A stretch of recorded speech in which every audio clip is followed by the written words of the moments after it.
주말 잘 휴식하셨나요? 이 저녁에 주의 말씀을 사모하여 이렇게 나오신 여러분들을 사랑하고 축복합니다. 오늘 하나님께서 제게 부탁하신 그 말씀은 천국 이야기입니다. 그런데 이 이야기는 비밀 이야기입니다. 여러분, 비밀이라는 것은 모든 사람이 다 알고 있으면 비밀이 아니죠. 예수님께서도 천국을 이야기하실 때 천국의 비밀이라고 말씀하셨어요. 그 당시에 수많은 유대 백성들이 예수님의 천국 이야기를 들었지만 그것을 깨달아 알았던 사람들은 아주 극소수였습니다. 대부분의 사람들이 눈이 감기고 귀가 막히고 마음이 둔하여져서 그것을 깨닫지 못하였더라, 이렇게 기록하고 있습니다.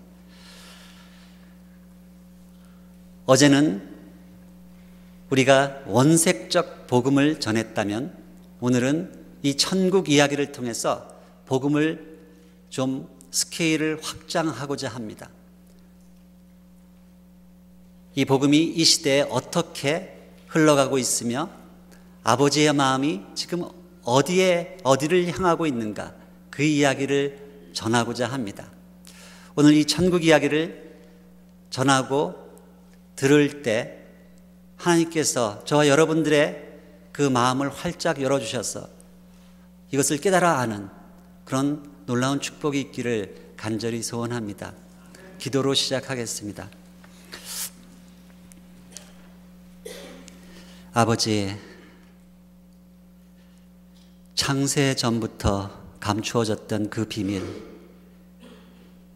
이 천국의 그 비밀을 이 부족하고 연약한 자, 이 부정한 자의 입술이 어떻게 담아내겠습니까?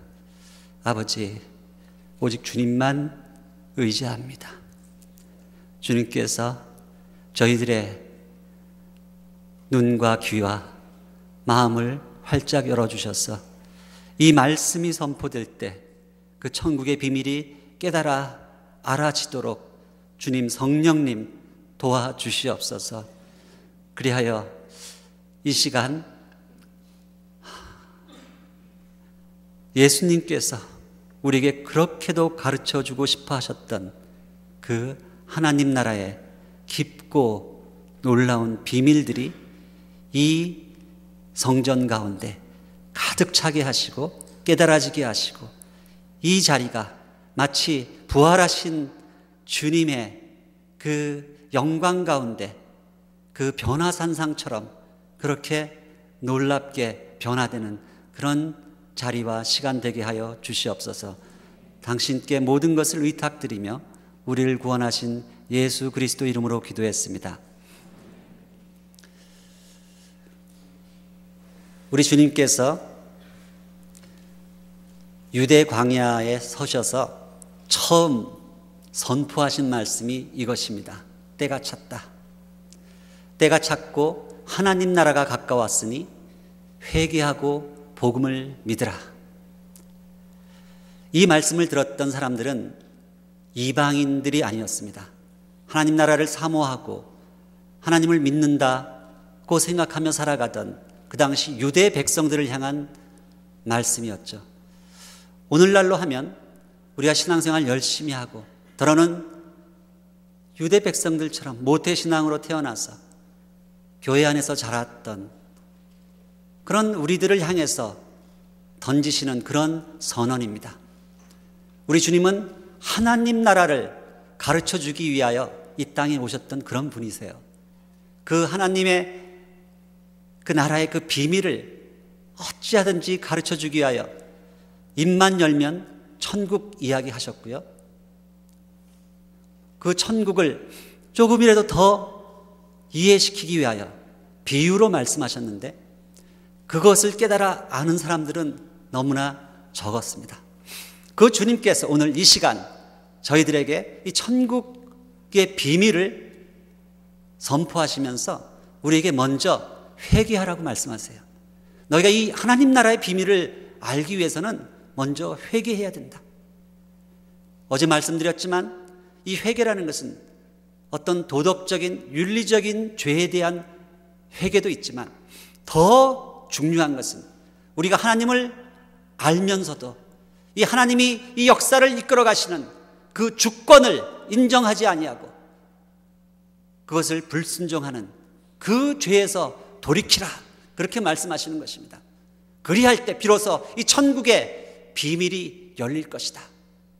이 복음은 하나님 나라가 어떻게 역사 속에서 나타나서 전개되는가 하는 그 스토리를 담고 있는 것입니다.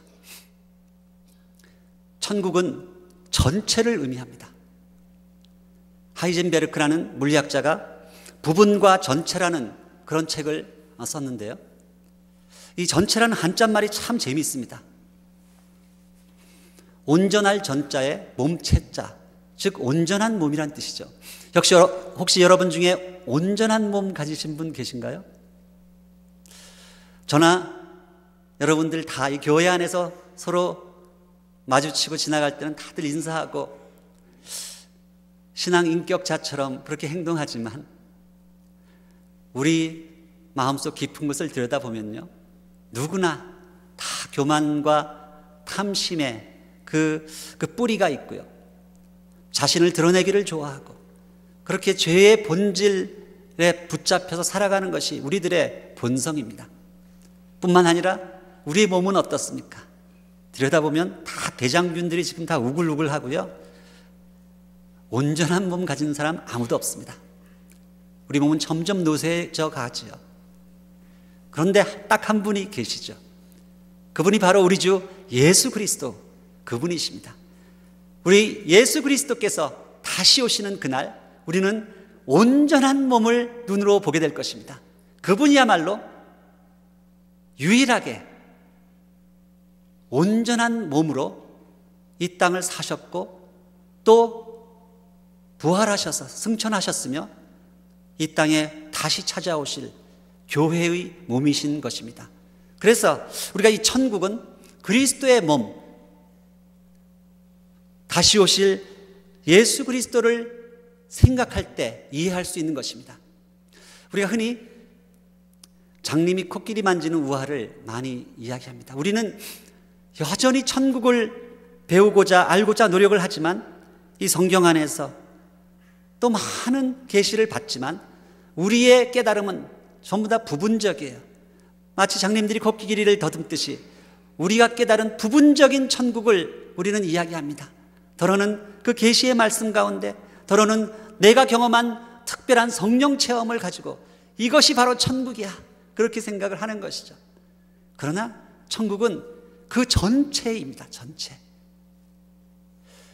많은 사람들이 자신의 부분적으로 깨달았던 그것을 전체라고 착각함으로 말미암아 거기서 큰 다툼이 생기고 역사 속에서 수많은 피 흘림들이 있어 왔습니다. 부분을 전체로 착각하는 그런 데서 나오는 오류를 논리학에서 환원주의라고 이야기합니다. 이 환원주의는 역사에서 수많은 무서운 피 흘림을 가져왔습니다. 그것은 과학기술의 역사뿐만 아니라 정치, 경제, 근대사의 대표적인 비근한 예가 막스주의나 다윈의 진화론, 자신들이 깨달은 작은 부분적 사실을 전체라고 확대 해석할 때 그것이 큰 오류를 낳는다는 것이죠. 그런데 이 환원주의가 우리 믿는 신앙인들, 교회의 역사에서도 동일하게 일어났던 것이죠. 우리는 수많은 자신과 다른 견해를 가진 그런 사람들을 더러는 이단으로 몰아가고 마녀 사냥으로 그렇게 피 흘리는 그런 교회의 역사를 우리는 경험했던, 십자군 운동으로 수없이 많은 오류를 범했던 것이 우리 또 교회의 역사였던 것이죠. 이 복음은 그러나 전체를 우리에게 제시하고 있습니다. 하나님 나라가 어떻게 회복될 것인가 하는 이 복음의 그 스토리는 처음에는 내 안에서 시작합니다.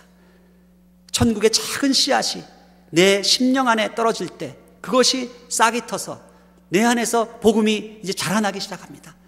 그러나 이 복음은 절대로 한 사람의 개인에게 가두어져 있을 수 없는 그런 복음이에요. 그 복음이 온전한 복음이라면 반드시 그 주변을 향해서 거침없이 흘러가게 되어 있어요. 뿐만 아니라 우리의 고통당하는 민족 공동체, 북한에 있는 저 고통당하는 우리 동족들을 생각하며 우리는 기도하지 않을 수 없는 것입니다. 그것이 복음받은 자의 당연한 그런 모습이죠. 뿐만 아니라 이 복음은 우리 민족 공동체 안에 가두어져 있을 수 없습니다. 그래서 온 열방과 이스라엘과 아니 온 이 피조 세계가 다시 하나님 앞에 돌아오는 그 순간까지 거침없이 흘러가는 것입니다. 로마서에는 저와 여러분 같은 하나님의 아들 딸들이 나타나기를 이 썩어져가는 온 피조 세계가 탄식하며 우리를 기다리고 있다, 그렇게 표현하고 있어요. 그렇습니다. 이 복음은, 이 하나님 나라는, 이 천국은 하나님께서 처음 창조하셨던 그 아름다운 에덴 동산, 아니 그 이상의 모습으로 회복될 것을 우리에게 약속하고 있는 것입니다. 저와 여러분 몇몇 개개인이 구원받아 천국 가는 그 정도 차원의 그런 이야기를 하는 것이 아니라는 이야기죠. 그것을 훨씬 뛰어넘는 이야기입니다. 그런데 이 천국으로 들어가는 유일한 문, 관문이 바로 우리 주 예수 그리스도라는 것입니다. 따라서 이 천국은 그리스도의 온전한 몸을 완성하는 것인데, 그렇기 때문에 교회가 받은 그 사명이 바로 그리스도의 신부, 그리스도의 다시 오심을 고대하고 그분의 몸을 완성시키는 그 사명을 받았기 때문에 이 선교는 우리 교회의 존재의 이유가 될 수밖에 없는 것이죠. 교회는 선교를 위해 부름받은 공동체라는 그런 뜻입니다. 그러나 우리가 착각해서는 안 될 것은 이 선교의 주체는 우리 교회가 아니라는 것입니다. 선교를 이끌어 가시는 분은 성령님이세요. 그래서 어떤 경우는 우리 교회가 내가 생각하는 어떤 그 아젠다, 내가 하고자 하는 그런 어떤 뜻과 전혀 다른 방향으로 성령님께서 몰아가실 때도 있다는 것이죠. 사도행전의 역사 속에서도 그런 일들이 있었고 오늘날도 마찬가지예요. 이 구름기둥과 불기둥이 움직이는 대로 따라가는 것이 교회입니다. 그래서 더러는 우리의 생각과는 맞지 않을지라도 이 시대에 하나님께서 이 그리스도의 몸, 이 교회를 어떻게 이끌어 가시고 완성해 나가시는가, 회복해 나가시는가, 이것을 우리가 잘 분별하고 그 뜻을 쫓아가야 하는 것입니다. 이것이 선교라는 것이죠. 그런 교회를 가리켜서 우리가 선교적인 교회다, 이렇게 이야기할 수 있습니다. 이 선교적인 교회라는 것은 그래서 부분에 집착하지 아니하고 전체를 바라보며 그리스도의 몸을 전체를 바라보며 움직이는 교회입니다. 성령을 따라서 구름기둥과 불기둥을 따라서 광야를 움직여가는 그런 교회가 선교적인 교회라는 그런 말씀이죠. 여러분 혹시 바둑을 두시는 분들은 아시겠지만 바둑에서 흔히 고수라고 이야기할 때는 바둑판 전체를 볼 수 있는 사람을 고수라고 이야기합니다. 이 하수들은 귀퉁이의 작은 싸움에 집착하다가 판 전체를 보지 못하기 때문에 결국은 그 전쟁에서 지는 것입니다. 마찬가지로 이 생명을 살리는 교회를, 천국을 이루어가는 이 거대한 영적인 전쟁, 이 싸움에서도 동일합니다. 우리가 이 영적 전쟁의 전체 그림을 보지 못하면 우리는 많은 경우에 귀퉁이의 작은 싸움에 집착하다가 많은 하나님의 뜻과 더러는 상반되는 쪽으로 그렇게 교회가 갈 수 있다는 것이죠. 그래서 이 시대에 도대체 메인 전선이, 하나님이 이끌어 가시는 이 역사의 가장 중심이 되는 메인 전선이 어디인가를 이해하는 것이 대단히 중요하다는 그런 말입니다. 그런 각도에서 이 우리가 북한의 문제, 통일의 문제를 바라볼 때도 동일한 것이 성립이 됩니다. 과연 북한 문제, 이 통일의 문제가 단순히 우리 민족의 문제인가? 어떤 동아시아의 한 귀퉁이에서 벌어지고 있는 그런 지역적인 그런 문제인가? 아니란 이야기죠.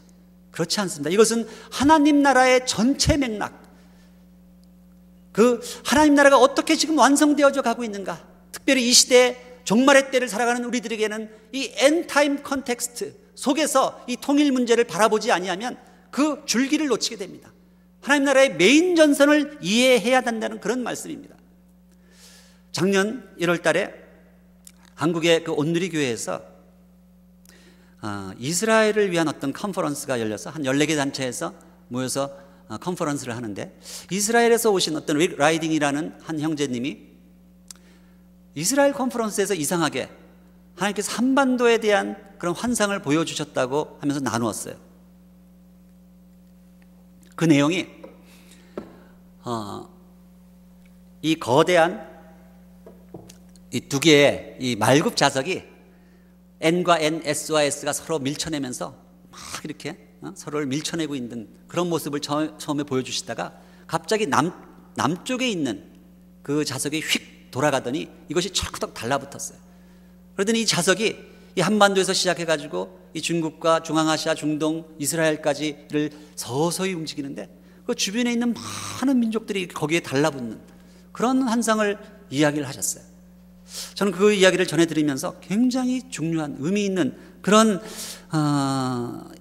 이야기라고 생각이 들었습니다. 많은 경우에 우리는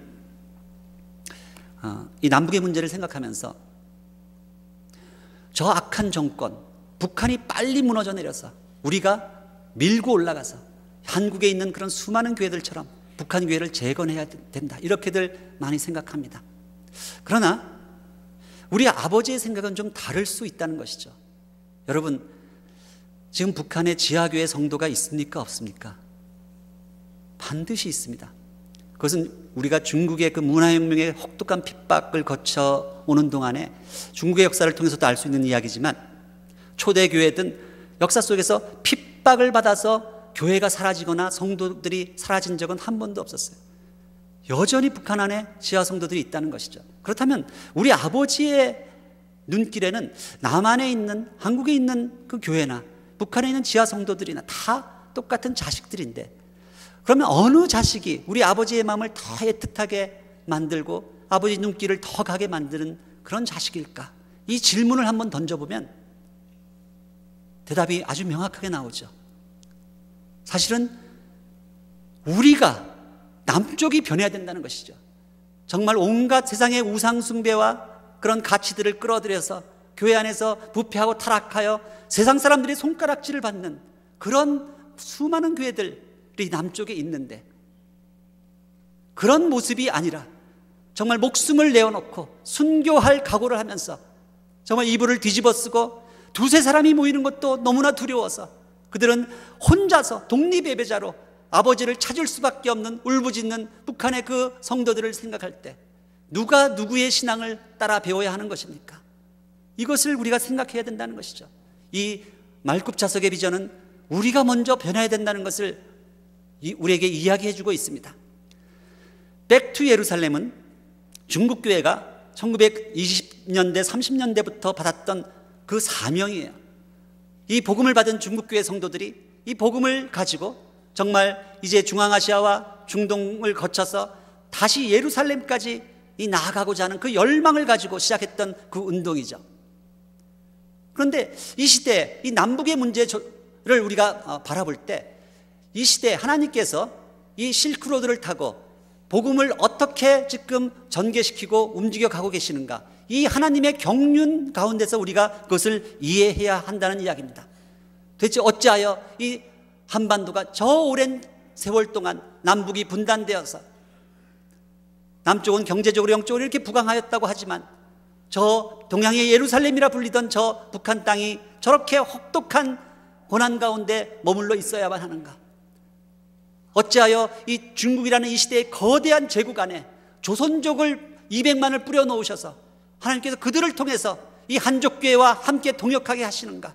아니, 그 스탈린의 그 학정 때 어찌된 연고로 우리 민족, 사할린 그 시베리아에 있던 그 우리 민족을 중앙아시아에다가 그렇게 뿌려 놓으셔서 이 시대에 러시아 말을 할 줄 아는 고려인들을 그 땅에 살게 하셨는가? 이런 신기한 이 일들은 하나님 나라의 역사를 이끌어 가시는 그 경륜을 우리가 이해해야만 바로 그 흐름을 알 수 있다는 그런 이야기입니다. 그런 가운데 우리가 지금 이제 북한 교회를 위해서 기도하기 위해서는 북한 교회의 그 상황, 그 정황을 좀 깊이 이해할 필요가 있습니다. 도대체 이 북한의 지하교회를 이루고 있는 그 그루터기들은 과연 누구인가? 첫째 보면 그들은 공산화 이전에 이미 여러분 우리 북한이 그 해방 전에 훨씬 더 교회가 많았던 그런 부흥의 땅이었다는 걸 알고 계시잖아요. 공산화 이전의 신자들이 그 정말 전쟁을 통해도 그 교회를 지키고 남쪽으로 내려가지 않고 남아 있었던 그런 신자들이 있다는 것이죠. 그리고 그 후에 태어났지만 그 믿음의 부모들로부터 신앙을 받아서 핍박 속에서도 변화된 그런 사람들이 또 남아 있습니다.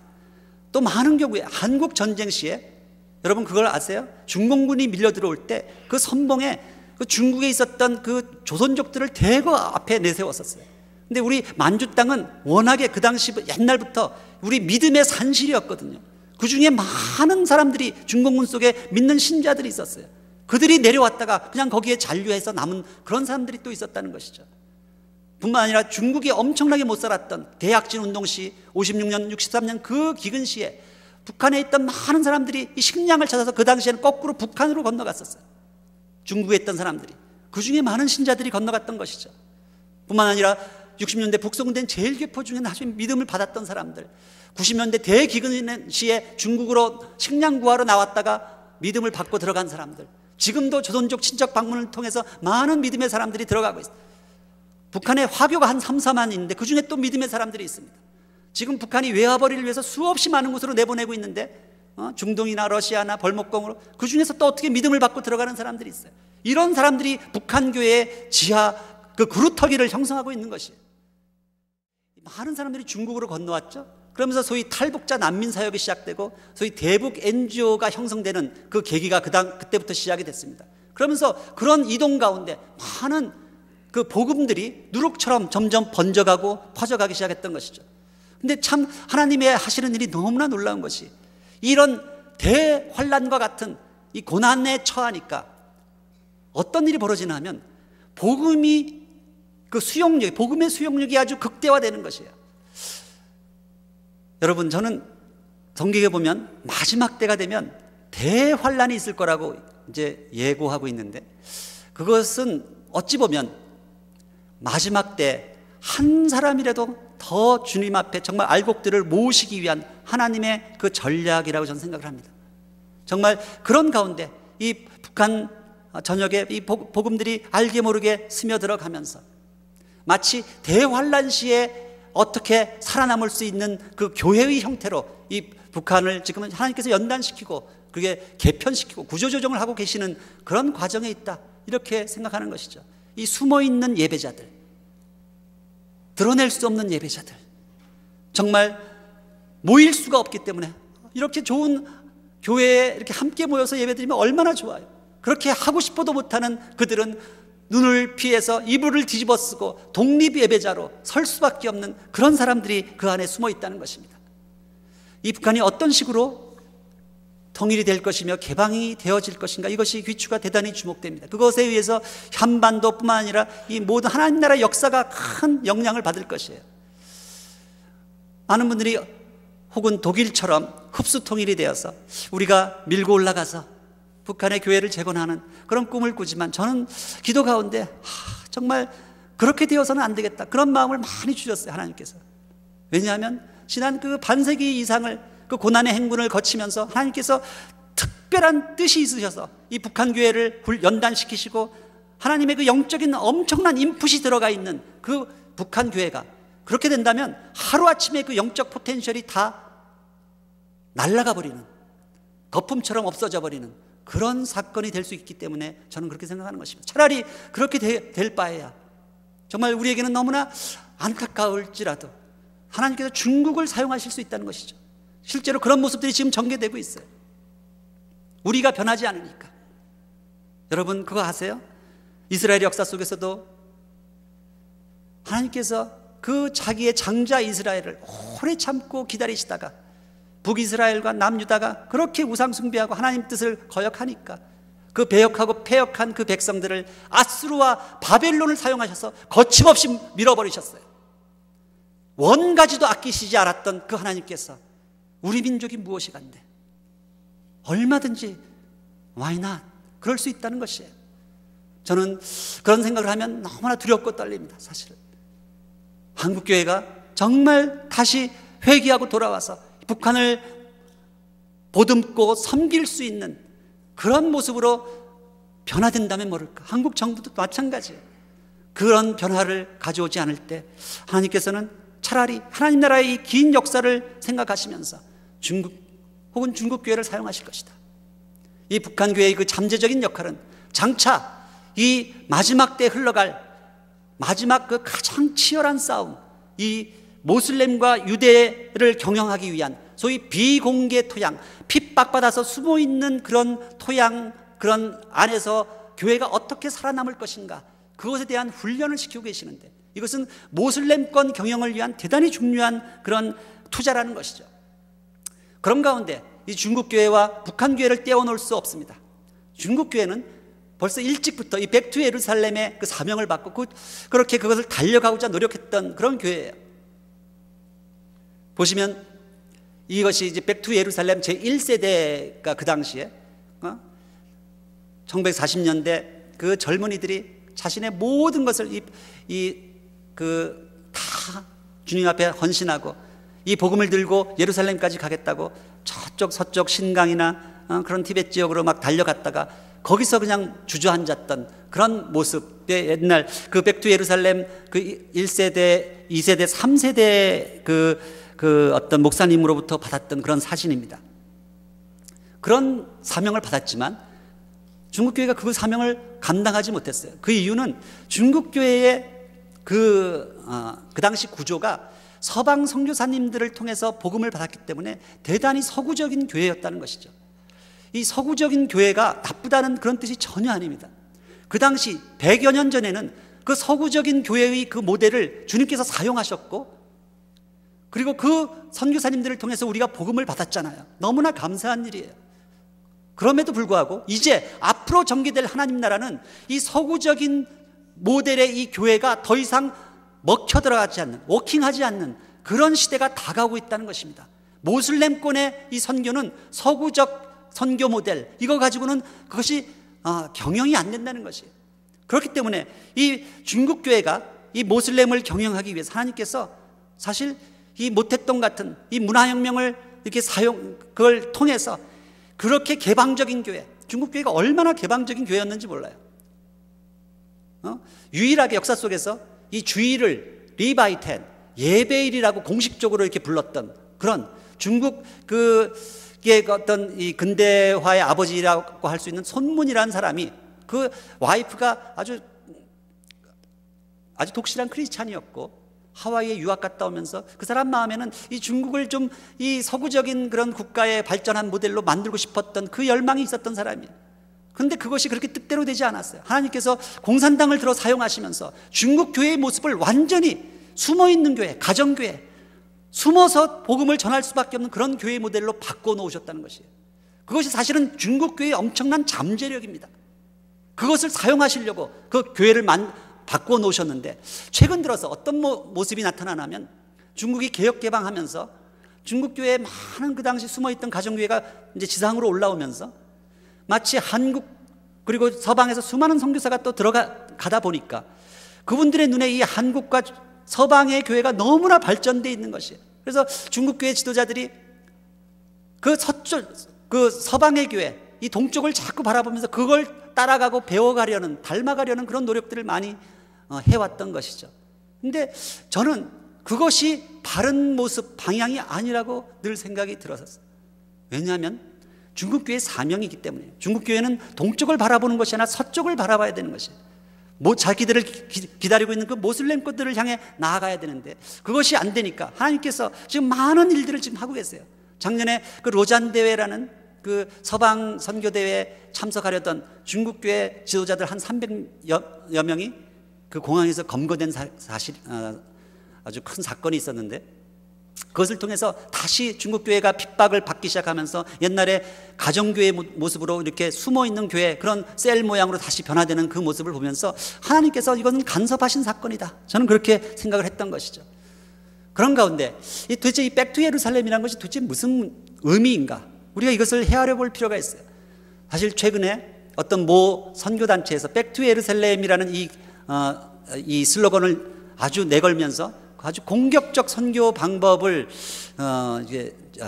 제기해서 아주 많은 여러 가지 무리를 일으켰던 것을 우리는 기억합니다. 저는 그 선교단체의 그 선교 방법론에 대해서는 절대로 찬성하는 사람이 아니에요. 그러나 그렇다고 해서 우리가 그 선교단체가 절대로 저는 이단이라고 생각하지 않습니다. 그분들의 그 열심은 정말 우리가 높이 사야 돼요. 그러나 그 방법론이 잘못되어 있는 것이죠. 그러나 우리가 재림에 대한 이단들이 많이 나타났다고 해서 우리가 재림 신앙을 버릴 수 없는 것처럼 이 백투 예루살렘 속에 감추어진 마지막 때 하나님의 경륜을 우리가 쉽사리 포기할 수 없다는 것이죠. 이 백투 예루살렘이라는 것은 우리가 단순히 예루살렘으로 다 몰려가서 지금 복음을 전해야 된다, 그런 이야기가 전혀 아니에요. 정말 하나님의 역사 속에서 지금 복음이 끊임없이 서진해서 이 중국까지 와 있는 이런 모습 속에서 이제 마지막 때 전 세계에서 예루살렘을 향해 이 복음이 들어오는 그 시기에 이 중국과 중앙아시아와 그 예루살렘 사이에 있는 그 모든 그런 민족들, 이슬람과 힌두, 불교권들을, 그들을 막힌 담들을 다 허물고 마침내 유대인에게 들어가서 우리가 유대와 이방이 하나 되는 그리스도의 몸, 그 온전한 몸을 만드는 그 일이 백투 예루살렘의 아주 근본적인 그런 의미라는 것이죠. 그래서 이 백투 예루살렘은 예수 그리스도의 재림을 빼놓고는 생각할 수 없는 재림을 위한 준비다, 그렇게 이해할 수 있습니다. 그런데 그런 가운데 최근에 이제 중국 정부가, 여러분 많은 신문 보도를 통해서도 언론 보도를 통해서 들으셨겠지만 이제 북한을 바라보는 그 중국 정부의 시각이 많이 변하고 있어요. 과거에 중국이 힘이 없었을 때는 이 북한을 그냥 이 서방 세계와의 어떤 정치적인 완충지대 정도로 생각하고 있었다가 최근 들어서는 아주 적극적으로 북한을 공략하면서 북한을 경제적인 속지와 같은 그런 모습으로 지금 자꾸 만들어 가고자 하는 것이죠. 이 북한의 이 중국에 대한 대중국 의존도도 아주 너무너무 높아지고 있고요. 특별히 최근에 동북공정인이 창지2 계획이라고 들어보셨나요? 장춘과 길림과 두만강을 잇는 이 아주 큰 벨트를 만들어서 이 북한을 향해서 지금 중국이 밀고 들어가고자 하는데, 이런 최근에 이 중국과 북한 사이의 그 변경 지역에, 두만강 압록강 지역에 아주 큰 변화들이 일어나고 있어요. 그러면서 이 북한을 중국식의 자기들의 그런 어떤 개혁 개방과 같은 그런 모습으로 이제 이끌어내고자 노력을 하는 것이고요. 그런 가운데 이 북한 압록강, 두만강 지역에서 지금 요즘에 뭐 많은 그 이제 고속도로를 닫고 이제 큰 터미널을 만들고 압록강 대교를 만들고 또 이제 그 나진, 청진과 같은 이런 항구 도시를 이제 중국이 이제 50년간 조차를 했어요. 이 나선의 부두를 세워주면서. 이것은 대단히 중요한 의미를 갖고 있습니다. 이 중국이 이제 후진타오 시대 이후로 세계적인 이제 팽창 정책으로 이제 자신감을 가지고 이제 세계를 향해 뻗어나가려고 할 때 가장 큰 안타까움이 뭔가 하면 태평양 쪽으로 나가는 이 항구가 없다는 것이에요. 근데 이 항구를 지금 얻기 위해서 이 나선항, 이 청진항을, 그것을 지금 얻기 위한 많은 노력을 하고 있다는 것이죠. 최근 그 김정일 위원장이 그 기차를 타고 이제 중국을 한 바퀴 이렇게 순회하는 그런 신문 보도를 본 적이 있었는데, 저는 그 모습을 보면서 여러 가지 생각이 많이 들었습니다. 만일 이 나선항이 이제 중국에게 이제 들어가고 만일 상해에서 이 나진까지 중국의 이 배들이 다니기 시작한다면 이것은 단순히 이 북한뿐만 아니라 한반도 전체가 소위 중화상권 안에 들어가는 대단히 아주 중요한 사건이 되는 것입니다. 그런 가운데 지금 역사들이 아주 발빠르게 지금 흘러가고 있는 그런 상황에 있어요. 그런 속에서 이 두만강 압록강 변경을 요즘에 가보면 많은 변화들이 있는데, 한번 정말 선교적인 마음을 가지고 우리 민족을 위해서 기도하시는 분들 한번 정말 시간과 경비를 들여서 한번 가보실 필요도 있다고 저는 생각을 해요. 그러나 뭐 워낙 이제 멀고 경비가 많이 들기 때문에 제가 그냥 사진으로 좀 이렇게 여기 이 해산이라는 도시는 그 압록강이 시작되는 백두산 바로 밑자락에 있는 그런 도시인데 아주 큰 도시입니다. 그 이제 장백현에서 내려다 보이는 북한의 도시죠. 그 압록강이 이제 시작되는 그런 모습이고요. 이런 그런 도시마다 지금 중국 사이드에서 많은 일들이 벌어지고 있다는 것이죠. 뿐만 아니라 이제 두만강이 끝나는 태평양을 나가는 그 방천이라는 도시에 가보면 여기 북한, 러시아, 중국의 3국 국경이 있는데 중국이 거기를 태평양으로 나가지 못하도록 막혀 있어요. 이것을 이제 북한 쪽을 통해서 이제 나가겠다는 것이죠. 이런 일들이 지금 벌어지고 있고요. 최근에 이제 중국에서 공공연하게 이제 동북사성이란 말 그 단어들을 쓰기 시작을 했어요. 그 말의 의미가 여러분들한테 다가오십니까? 동북삼성이 아니라 이제 동북사성이라는 거죠. 이제 북한을 포함해서. 저는 그 말을 들을 때 참 너무너무 정치적으로 이걸 경제적으로 우리 민족적으로 생각하면 굉장히 안타까운 그런 일이 될 수 있다는 것이죠. 그러나 우리는 크리스찬이기 때문에 하나님 나라 전체를 바라보는 시각에서 이 문제를 또 해석해 볼 필요가 있는 것입니다. 선교적 의미는 도대체 무엇인가? 저는 제가 1990년 미국 코스타에서 처음 부르심을 받을 때 사실 민족 선교에 대한 아주 강한 부르심을 받았던 사람입니다. 그래서 처음에 연변에 들어가서 우리 연변에 있는 우리 조선족 학생들을 한 10년간 열심히 섬기고 그들을 제자화하는 일을 했었고요. 그것을 저는 우리 민족의 잃어버린 한 지파, 야곱의 지파를 세우는 일이었다, 그렇게 생각을 합니다. 그리고 또 하나님께서 길을 열어주셔서 2003년도부터는 이 평양과기대 일에 아주 올인하다시피 전적으로 뛰어들어서 이 일을 해왔습니다. 이것이 북이스라엘에 남아있는 보존된 자들을 세우는 그런 일이었다고 생각을 했었습니다. 그런 가운데 정말 아무도 참 믿어주려고 하지 않았던 그 일에 뛰어들어서 흔히 미션 임파서블이라는 그런 말을 우리가 써가면서 이 무너져 내린 북한의 그런 그 동양의 예루살렘을 재건하고 성전을 회복하는 그런 의미를 가지고 이제 그 일을 진행을 했었죠.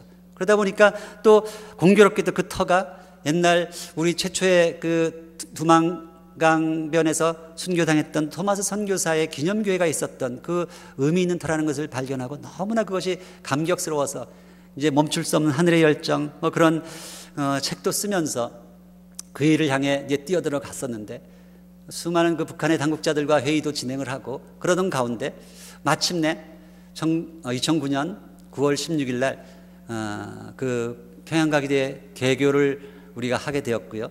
그 준공식에 저와 제 아내가 참석을 했었습니다. 그런데 그 캠퍼스를 둘러보고 그 식을 마치고 돌아오는 그 버스 안에서 이제 저는 이제 설립부총장의 그 소임을 이제는 내려놓아야 할 때가 왔다는 것을 깨달았고요. 이제 내가 그렇게 제가 눈물로 기도하던 이 땅을 이제는 당분간 이렇게 다시 찾기가 힘들 수도 있겠다는 그런 생각 막 만감이 교차하면서 버스 안에서 이제 평양의 순환공항으로 이제 가는 그 버스를 타고 있었는데요. 길거리에 막 지나가는 그 어린아이들, 막 아리랑 축전에서 보았던 그 막 잔상들, 그 북한의 주민들의 모습이 막 제 가슴을 파고드는데 막 주체할 수 없는 눈물이 흐르더라고요. 너무 가슴이 아팠어요. 정말 어떻게 지난 이 15년을 우리 민족을 위해서 정말 후회 없이 이렇게 달려왔었는데 하나님께서 왜? 막 그런 생각을 하면서 그때 예수님의 눈물이 떠올랐어요. 우리 예수님께서 여러분 아시다시피 우리 예수님은 유대인으로 태어나셔서요. 자기 민족을 너무너무 사랑하셨던 분이에요. 그거 아시죠? 제자들을 전도여행 보내시면서도 너희가 이방인의 고을로 가지 말고 먼저 이스라엘의 잃어버린 양에게로 먼저 가라, 이렇게 말씀하셨던 분이에요. 곧 무너질 예루살렘 성전을 바라보시면서 감람산에서 예루살렘아 예루살렘아 하면서 통곡하셨어요. 마지막 그 예루살렘에 나귀를 타고 입성하실 때 수많은 거리에 군중들이 연호하고 막 하는 그 가운데서도 우리 주님의 그 가슴에는 정말 피눈물이 흐르고 있었어요. 그 예수님의 마음, 아니 역사 속에서 수많은 그 선지자들의 마음, 이사야와 에레미야의 그 눈물이 저에게 떠올랐어요. 하나님께서 이 민족을 이제 뛰어넘어서 만민 복음으로 나아가라고 저에게 계속 이야기하시는 거예요. 이사야 49장 6절의 말씀을 주시면서 네가 그 야곱의 그 남은 지파들과 북이스라엘 보존된 자를 이렇게 세우는 그 일도 중요하지만 그것은 오히려 경한 일이다. It's too small. 내가 너로 이방의 빛을 삼아 땅끝까지 이르게 하리라 하는 이 말씀을 가지고 저에게 도전하셨어요. 여러분, 오늘 우리가 읽었던 본문 이사야 그 6장을 보면 그 이사야 선지자의 마음이 그 당시 어땠는지 그것을 우리가 헤아릴 수가 있습니다. 그 본문은 이제 이사야가 정말 거룩하신 하나님의 성전의 이끌림을 받아 올라가서 그가 정결함을 입고 참 감격에 차 있을 때 하나님께서 누가 나를 위하여 갈고 하고 콜링하시는 그런 장면입니다. 그때 우리 이사야 선지자가 정말 담대하게 손을 들고 주여 제가 여기 있나이다 저를 보내소서 이렇게 헌신을 했어요. 근데 그때 이사야에게 돌아온 그 미션은 이사야가 도대체 감당하고 납득하기 힘든 것이었어요. 여호와께서 그 이사야에게 사명을 주시는데 이제 네가 그렇게 사랑하는 내 민족에게 가서 이 복음을 전할 것인데 그들이 그것을 들어도 눈이 감기고 귀가 다 막히고 마음이 완악해져서 그것을 깨닫지 못할 것이다. 너의 사명은 실패할 것이다. 이 네거티브 미션을 주시는 거예요. 이사야가 너무나 답답하고 황당해서 아니 오히려 하나님께서 이사야의 이 사명을 통해서 그 백성들이 눈이 열리고 깨닫게 될까 봐 염려하신다고 이렇게 말씀하세요. 왜 이런 말씀을 하셨을까? 이사야의 그런 마음을 헤아리면서 이사야가 너무 답답하니까 이게 주님 앞에 막 반문을 하죠. 그 마음이 생각나는 것이죠. 도대체 이것이 언제까지입니까? 이런 질문을 하는 것이에요. 저는 이 똑같은 이사야의 말씀을 우리 주님도 아주 깊이 묵상하셨다고 저는 생각해요. 장차 자기의 민족 앞에 닥칠 그 엄청난 고난을 우리 이사야 선지자도 알고 있었고 우리 주님도 알고 있었어요. 그 무너져 내릴 예루살렘 성전을 바라보시면서 정말 눈물 흘리셨고 이 하나님의 나라의 그 역사의 그 신비를 그렇게 제자들에게 말씀하셨던 것입니다. 그래서 제자들이 찾아와서 질문할 때 이것은 신비다, 신비, 미스테리다 이렇게 대답하셨던 거예요. 천국의 신비. 수많은 자들이 이것을 알고자 해도 그것을 알 수 없었는데 너희는 이제 그 신비를 깨달아 알았기 때문에 점점 더 받아 누릴 것이지만 너희의 이 많은 수많은 유대 백성들은 이제 그나마 있는 그 믿음조차도 다 빼앗길 것이다 이렇게 말씀하세요. 이 천국의 신비가 과연 무엇입니까? 저는 그것을 가리켜서 이 세 가지로 요약을 합니다. 한 몸의 신비, 고난의 신비, 경륜의 신비. 이 한 몸의 신비라는 것은 천국이 아니 이 교회가 어떻게 역사 속에서 전개되어 가는가 이것을 우리에게 가르쳐주고 있습니다. 창세기 2장에 보면 하나님께서 아담과 하와를 만드실 때 하와도 동일하게 아담처럼 흙으로 빚어서 만드실 수도 있었는데 그렇게 하지 아니하시고 아주 이상하고 복잡한 프로세스를 거치시죠. 아담을 깊이 잠들게 하신 다음에 아주 죽은 것처럼 잠들게 하신 것이죠. 옆구리에서 갈빗대를 하나 빼어내니까 물과 피가 막 쏟아지는 거예요. 그런 가운데 그 갈빗대로 하와를 아름답게 만드시고 그 아름다운 하와를 하나님께서 잠들어 있는 아담에게 이끌고 가세요. 끌고 가니까 그제서 깊은 잠에 빠져있던 아담이 부시시 깨어납니다. 그래서 이 하와를 바라보며 이는 내 뼈 중에 뼈 살 중에 살이라고 너무 기뻐하면서 둘이 만나서 한 몸 한 가정을 이루는 것이죠. 이 스토리 안에 장차 전개될 하나님 나라의 역사 교회의 신비가 다 들어있다는 것입니다. 동일한 일이 벌어집니다. 우리 주 예수 그리스도께서 십자가에 달려 죽음처럼 깊은 잠에 빠지실 때 그 음부의 권세까지 내려가는 그 죽음에 직면하셨을 때 로마 군병이 그의 옆구리를 창으로 찌릅니다. 물과 피가 쏟아져요. 그때 신랑 그리스도의 신부된 신약의 교회가 탄생하는 것이에요. 그 어린 그 신부 그 몇몇 안 되는 한 줌의 물이 그들을 그 신부를 향해서 부활하신 예수님이 다시 깨어나셔서 만나서 한 몸을 이루는 것이에요. 교회의 머리요 교회의 몸이 되는 것입니다. 그런데 우리에게 또 다른 세 번째 신비가 남아있다고 사도 바울이 우리에게 가르쳐줍니다. 그것이 로마서 11장 25절에 나와 있어요.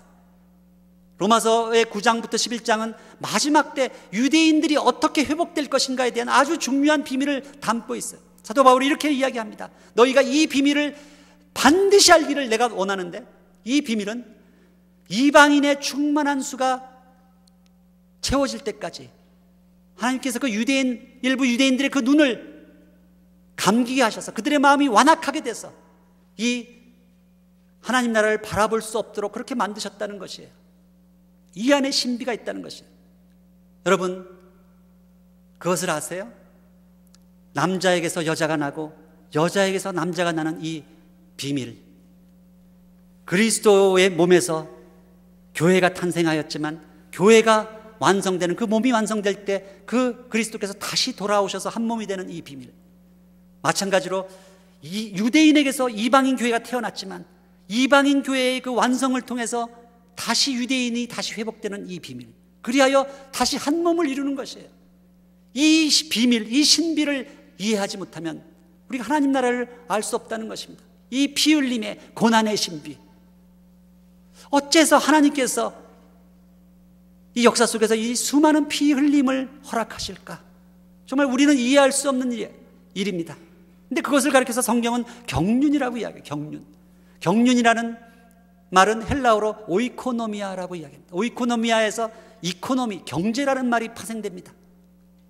도대체 이 하나님의 경제는 우리 사람이 생각하는 인간적인 이성적인 그런 판단으로는 측량할 길이 없는 것이에요. 포도원 주인의 이 경제 방식은 해질 무렵 마지막 5시에 들어온 그 한 영혼에게도 똑같이 품삯을 나눠주는, 그것이 포도원 주인의 가장 효과적인, 효율적인 경제 논리입니다. 그것을 가리켜서 우리가 뭐라고 하나님을 어떻게 판단할 수 없어요. 그것이 바로 내 뜻이다. 포도원 주인이 그렇게 말씀하세요. 이 신비, 이 경륜의 신비를 우리가 이해해야 하는 것입니다. 천국은 이와 같이 삼중적인 신비 구조를 가지고 발전해 가는 것입니다. 가정에서, 교회에서, 그리고 마지막 천국, 그 속에서 끊임없이 생명을 낳는 하나님의 그 복이 흘러가는 것입니다. 그런 가운데 이사야 선지자가 너무너무 답답하니까 그 사명, 기가 막힌 사명을 받고 하나님께 반문을 합니다. 도대체 우리 민족에게 닥칠 이 고난, 이것이 언제까지입니까? 우리는 그때에 대해서 알고 싶어 해요. 스가랴 선지자도 똑같았어요. 스가랴 1장에 보면 스가랴 선지자가 부르짖습니다. 우리가 포로가 된 지 이제 70년이 되었습니다. 이제 그만 우리를 좀 용서해 주세요. 우리에게도 동일한 그런 애통한 기도가 있어요. 저 북한 땅에 저렇게 고난의 행군을 시작한 지 이제 70년이 다 다가오지 않습니까? 이제 좀 그만 저들을 불쌍히 여기시고 긍휼히 여기시고 저들을 이제 풀어주십시오. 이런 눈물의 기도가 우리에게 있는 것이에요. 역사 속에서 수많은 선지자들 동일했어요. 뿐만 아니라 사도행전에 보면 부활하신 예수님을 배웠던 제자들도 그때에 대해서 질문을 합니다. 이제는 이 우리 민족이 그 고난이 끝나고 이스라엘 나라가 회복될 때가 지금입니까? 이 질문 앞에서 우리 주님께서 그것을 절대 부인하지 않으세요. 왜냐하면 이스라엘 나라의 회복이라는 것은 구약의 수많은 선지자들을 통해서 예언된 것이기 때문에 반드시 있어야 할 일이거든요. 그걸 부인하지 않으세요. 이스라엘 나라 회복 반드시 된다. 그러나 걱정하지 말아라. 그러나 아직은 때가 아니야. 너희는 성령의 권능을 받아 이제 땅끝까지 이르러 내 복음을 전하는 그 일이 너희에게 주어져 있다. 그 말씀을 하시는 것이에요. 동일하게 이사야 선지자가 질문을 합니다. 도대체 이 일이 언제까지입니까? 그때 하나님의 대답이 놀라운 대답이에요. 그 이스라엘의 그 모든 성읍들이 황폐해질 것이며 그 농토와 전토들이 다 황폐해지고 그 거민들이 전부 뿔뿔이 다 쫓겨나서 흩어질 것이며 사람이 여기선 더 이상 살지 않는 그런 때까지다. 그때까지다. 이렇게 말씀하세요. 근데 이것을 뒤집어 보면요, 그 때가 끝날 때가 온다는 것이에요. 실제로 역사 속에서 예루살렘 성전이 무너지고 나서 그 이스라엘 땅은 정말 황폐한 땅으로 변했어요. 사람들이 거의 살지 않고 농토가 다 황폐해지고 그랬던 그 땅이 하나님의 때가 되니까 이제 그 이스라엘 나라가 회복되고 전 세계에 흩어졌던 그 유대인들이 돌아오고 있어요. 거기가 다시 젖과 꿀이 흐르는 땅으로 변화되기 시작했어요. 성읍들이 세워집니다. 우리가 살고 있는 이 시대가 바로 그때라는 것이에요. 이 놀라운 시대를 살고 있는 이때야말로 예수님께서 말씀하셨던 무화과 나뭇잎이 연하여지는 그런 시대를 우리가 이제 살고 있다는 뜻이에요. 그런 가운데 우리 주님께서도 말씀하세요. 누가복음에 보면 그 예루살렘이 이방인의 때가 찰 때까지 이방인의 발에 밟히리라 이렇게 말씀하세요. 그 때가 있다는 것이에요. 이방인의 때가 찰 때까지. 마태복음 23장에 보면 그 무너져 내릴 그 예루살렘 성전을 우리가 바라보시면서 예수님께서 그렇게 말씀하세요. 그 때가 있는데 보라, 이제 너희 집이 황폐하여 버림받으리라. 그러나 이제 너희에게는 이르노니 너희가 찬송하리로다 주의 이름으로 오시는 이여 하고 다시 나를 환영하고 나를 맞이하는 그때가 반드시 오는데, 그때까지는 더 이상 너희 눈이 감겨서 나를 알아보지 못할 것이다, 이렇게 말씀하셨던 것이에요.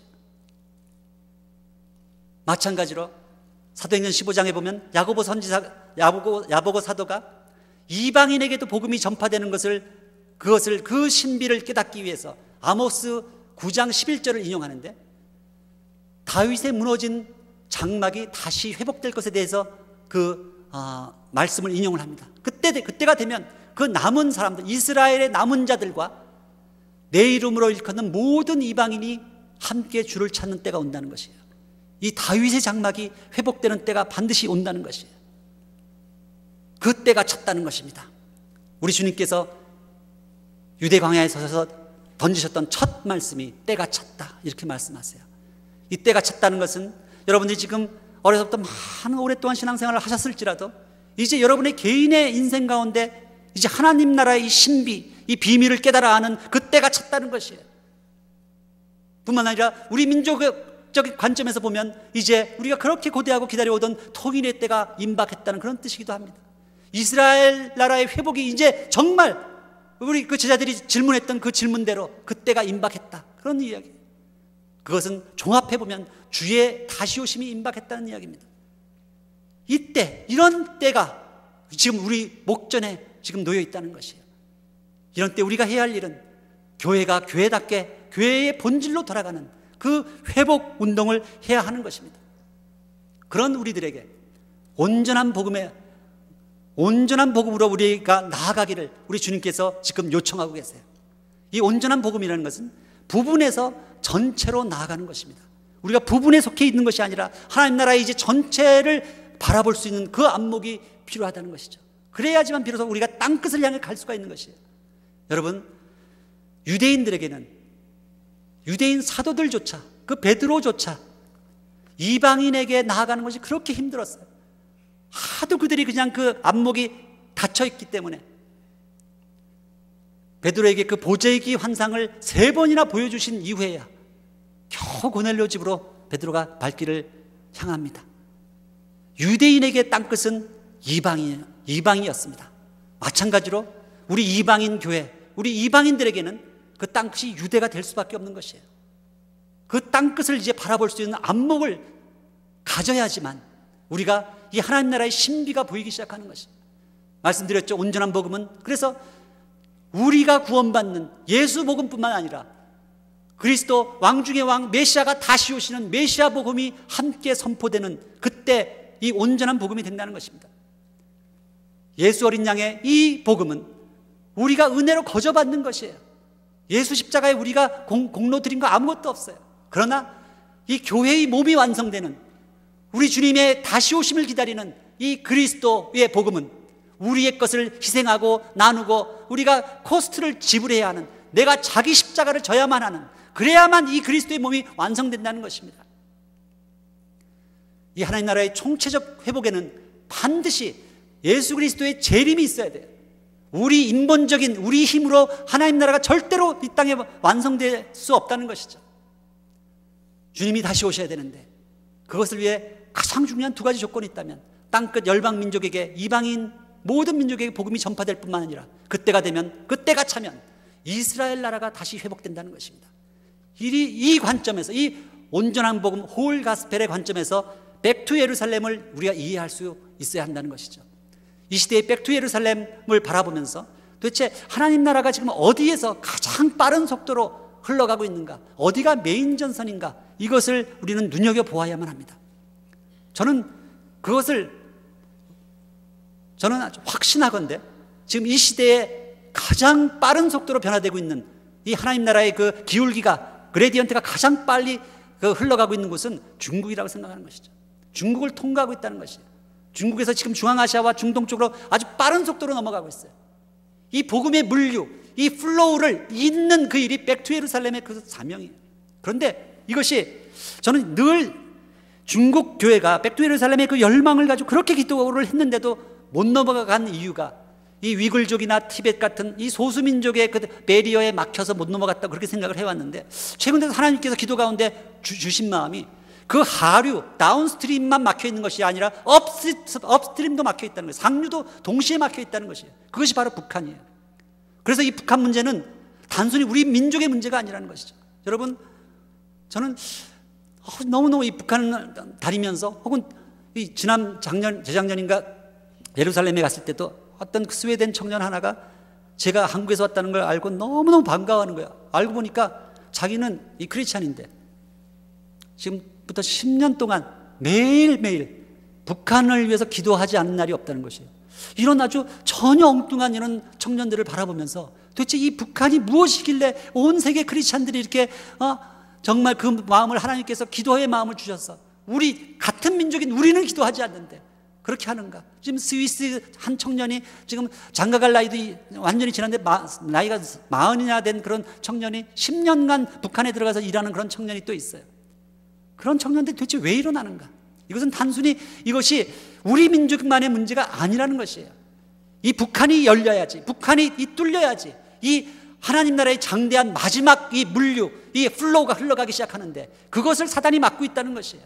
그래서 우리가 이 북한 문제를 아주 심각하게 바라봐야 한다는 것입니다. 이 메인 전선, 이 시대를 통과하고 있는 이 메인 전선. 그렇다고 해서 우리 지금 캐나다나 미국이나 다른 유럽 이런 나라가 지금 뭐 메인 전선에 벗어나 있기 때문에 중요하지 않다는 뜻이 전혀 아니에요.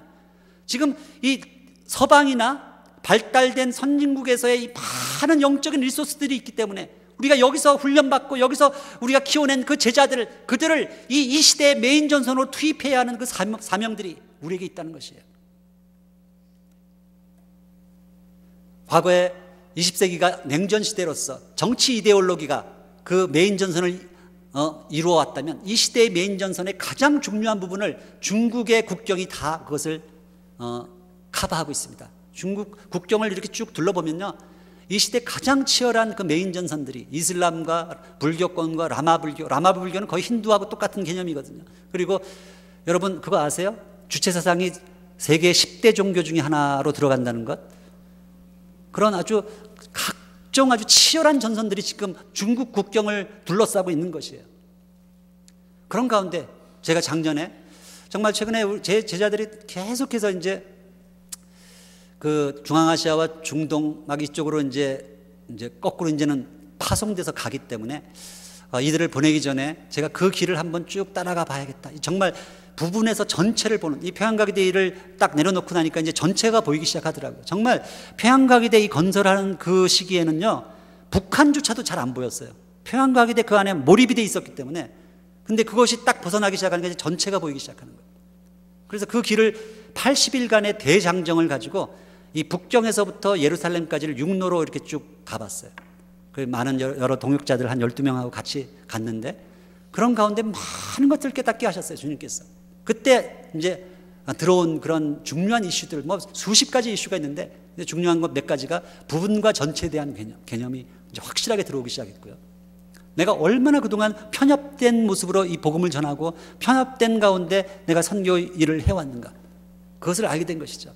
뿐만 아니라 이 시대 마지막 때의 이 선교적인 전략 가운데 이 그라운드 사역과 언더그라운드 사역의 이 차이점과 그 전략적 그런 어떤 변화들을 우리가 반드시 이해해야 된다는 것이죠. 그리고 이제 온전한 복음에 대한 이런 여러 가지 이슈들을 알게 되었어요.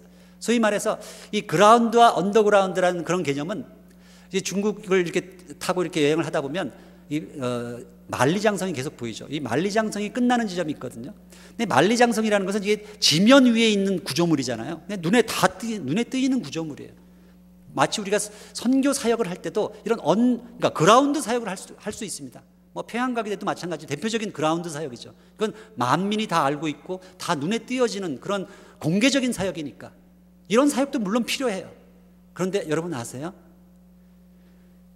요 만리장성이 끝나는 그 서쪽으로 딱 넘어가는 순간 그 신강 지역 타클라마칸 사막이 시작되는데 그때부터는 물을 구하기가 힘들어져요. 그러면 이제 물을 구하는 그 물 수원이 만년설을 녹인 그런 소위 칼징이라는 것이 나타나는데 카얼징, 이것이 한나라 시대 때부터 이 사막 가운데 아주 거미줄처럼 이렇게 뻗어 있어 가지고 그 칼징, 이게 사람이 인공으로 만든 인공 지하수로거든요.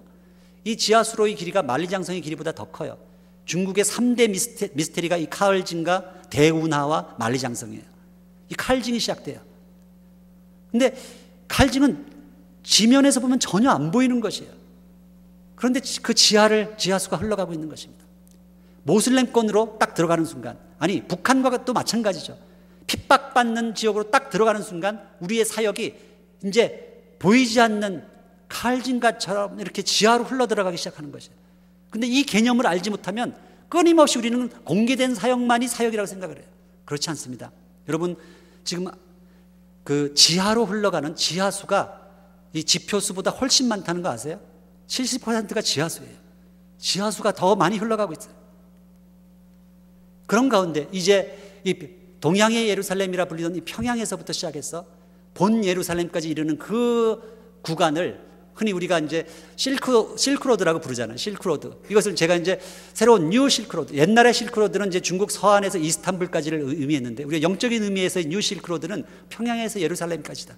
그러니까 우리는 여기서 지금 이렇게 이쪽으로 이제 예루살렘을 가는 것이고, 물론 유럽이나 아프리카나 많은 곳에도 백투 예루살렘을 해서 지금 몰려오고 있는데, 이 중국을 통과하는 이 구간이 메인 전선이라는 것입니다. 메인 전선. 가장 중요합니다.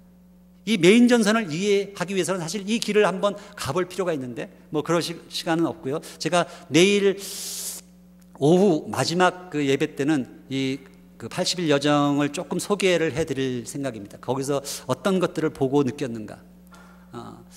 오늘은 하여튼 그 여정을 마치고 나서 하나님께서 저에게 주셨던 가장 중요한 깨달음 중에 하나가 뭔가 하면, 이 백투 예루살렘의 진정한 의미예요. 도대체 우리가 그리스도의 몸을 완성하기 위해서 그렇게 지금 역사 속에서 수없이 많은 선교자를 내면서 달려오는데, 그리스도의 몸이 어떻게 만들어지는가, 어떻게 완성되는가. 사실은 많은 서양의 선교단체나 그 서구 선교사님들이 하셨던 많은 그 노력과 그 업적들이 있습니다. 그걸 우리가 감사히 받아야 되는데, 그러나 서구적인 그런 헬라적인 사고 속에서 만들어졌던 그 선교 전략은 다분히 미케니컬 시스템이에요. 그러니까 뭔가 하면 수많은 그 열방 모든 민족에게 이 복음이 들어가도록 하기 위해서 그 선교사들을 파송해서 이 성경을 번역하고 또 그 교회를 세우고 하는 동안에 이 퍼즐 조각조각 난 민족과 민족의 퍼즐들이 다 맞추어지면, 마치 우리가 로봇 시스템을 이 부품을 조립하듯이 이렇게 맞춰지면 그것이 주님의 몸이 완성될 것이라고 생각했던 것이죠. 그러나 이 여행을 마치고 나서 그것이 아니라는 것을 발견했어요. 무슨 말인가 하면, 이 퍼즐 조각이 아무리 다 완성이 된다 할지라도 이 퍼즐과 퍼즐 사이를 가로막고 있는 이 막힌 담들이 있다는 것이죠. 이 막힌 담을 허물기 전에는 절대로 이것은 유기체적인 살아있는 그런 조직이 되지 않는다는 것이에요. 여러분, 저는 우리 한중일 세 나라만 서로 사이가 나쁘고 원수지간인 줄 알았더니요, 이 여행을 하면서 지나가 보니까 저희 국경을 마주하고 있는 민족 중에서 원수지간 아닌 민족이 없더라고요. 사단이 다 그렇게 만들어놨어요. 근데 이 정치적인 국경이라는 것은 결국은 이 복음이 흘러가지 못하도록 만드는 영적인 국경의 의미도 갖고 있어요. 이게 사단의 전략이에요. 그래서 서로 원수가 되게 만들어서 복음이 흘러가지 못하도록 다 막고 있는 것이에요.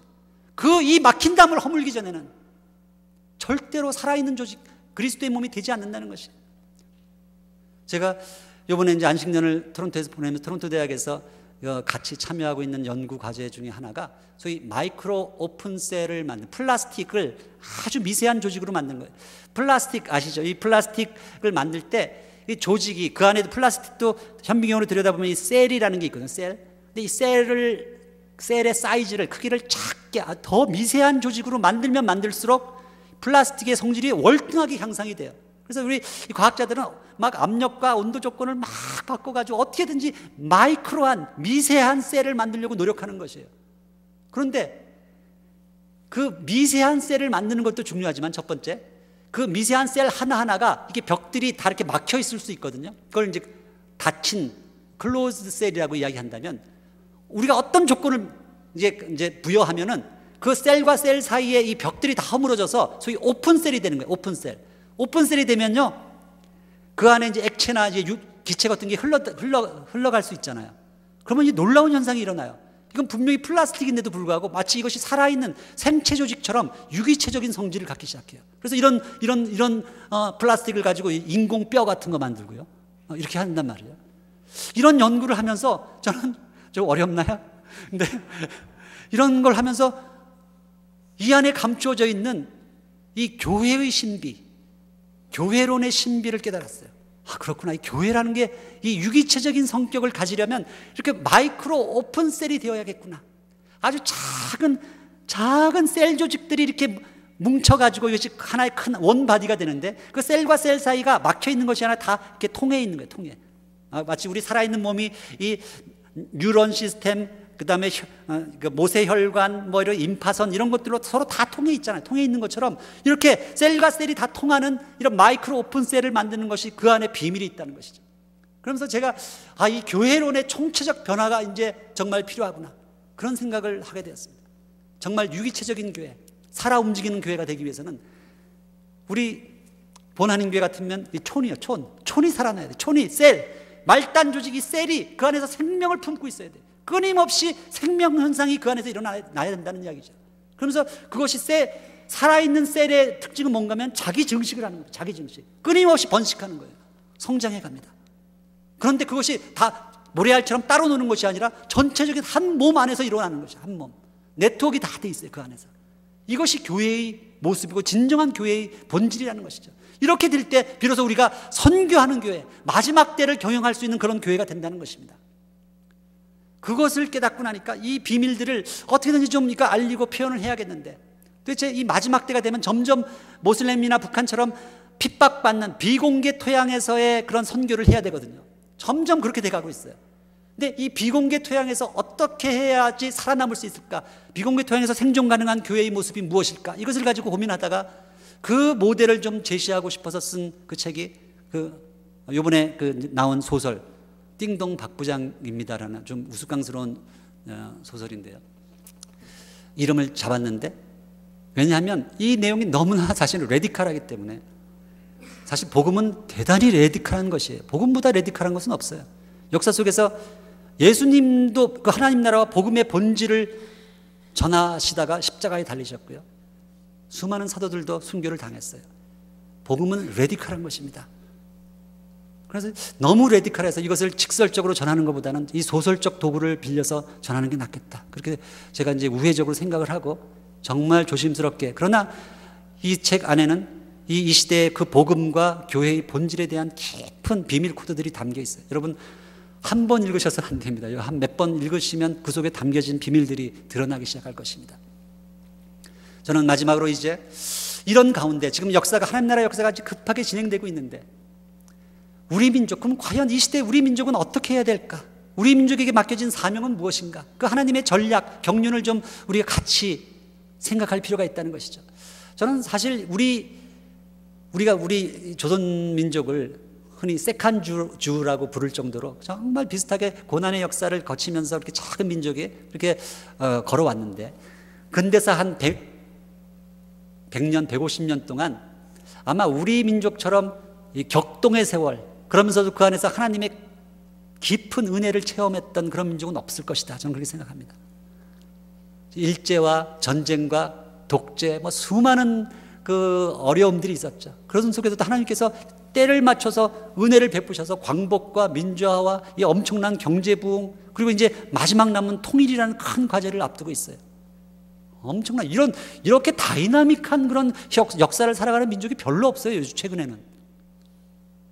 그런 가운데 우리가 겪었던 지난 150년간의 그 전쟁들을 살펴보면요, 청일전쟁, 러일전쟁에서 하여튼 수많은 전면전이 이 한반도를 유린했거든요.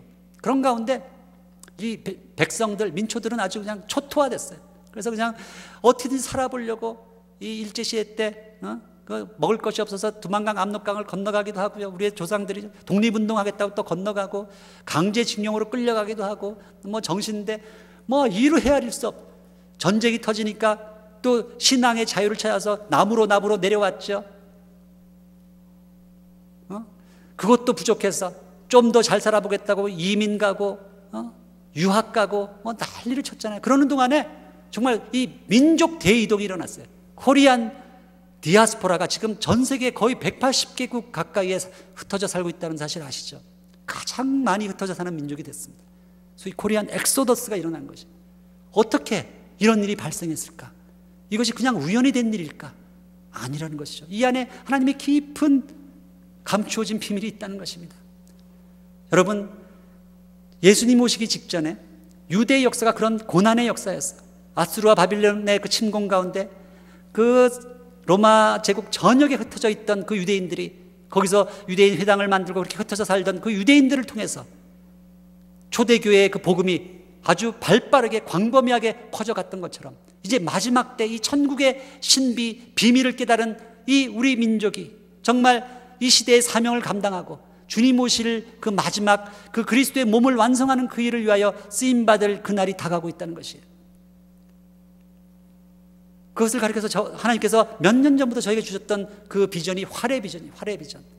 이 활의 비전은 스가랴서 9장 12절에 나와 있는 그 말씀인데요, 하나님께서 이 남쪽 유다를 이 든든한 활대로 삼으시고 북쪽의 에브라임 그 이스라엘을 마강한 화살로 삼으시겠다고 이렇게 말씀하세요.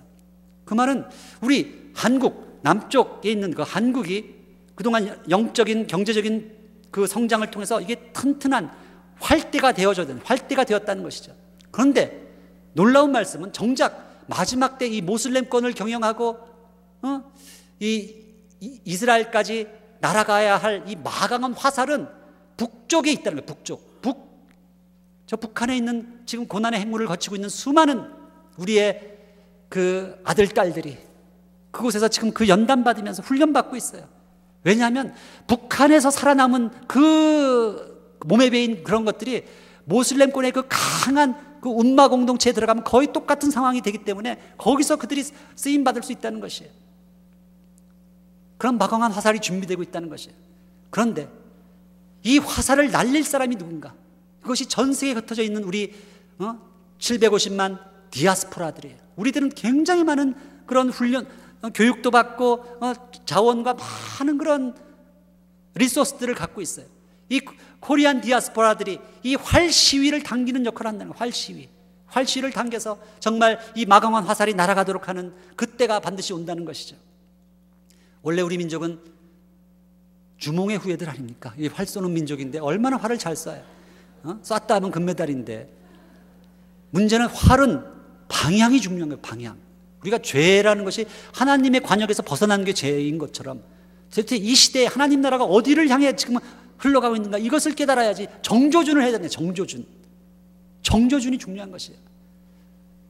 정말 우리가 통일이 되는 그날 동아시아에서 중동 이스라엘로 향하는 그런 복음의 화살이 날아갈 텐데 이 사명을 우리가 깨닫고 이 시대에 이 물류 유통망을 이제 흘려보내야 되는데, 정말 세상은 우리 교회보다도 더 발빠르게 움직이고 있어요. 실제로 이 마지막 때 이 물류가 영적인 것만 흘러가는 것이 아니거든요. 육적인 물류도 함께, 경제도 함께 흘러가게 돼 있어요. 그것을 위해서 소위 아시안 하이웨이라는 걸 이미 다 만들었고요.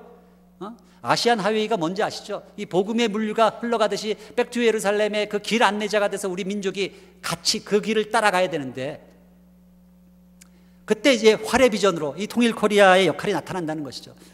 한국 가보신 분들은 벌써 이제 보셨겠지만 이 아시안 하이웨이라는 것이 이 실크로드를 타고 여러 갈래로 다 지금 벌써 이미 고속도로가 다 닦여 있어요.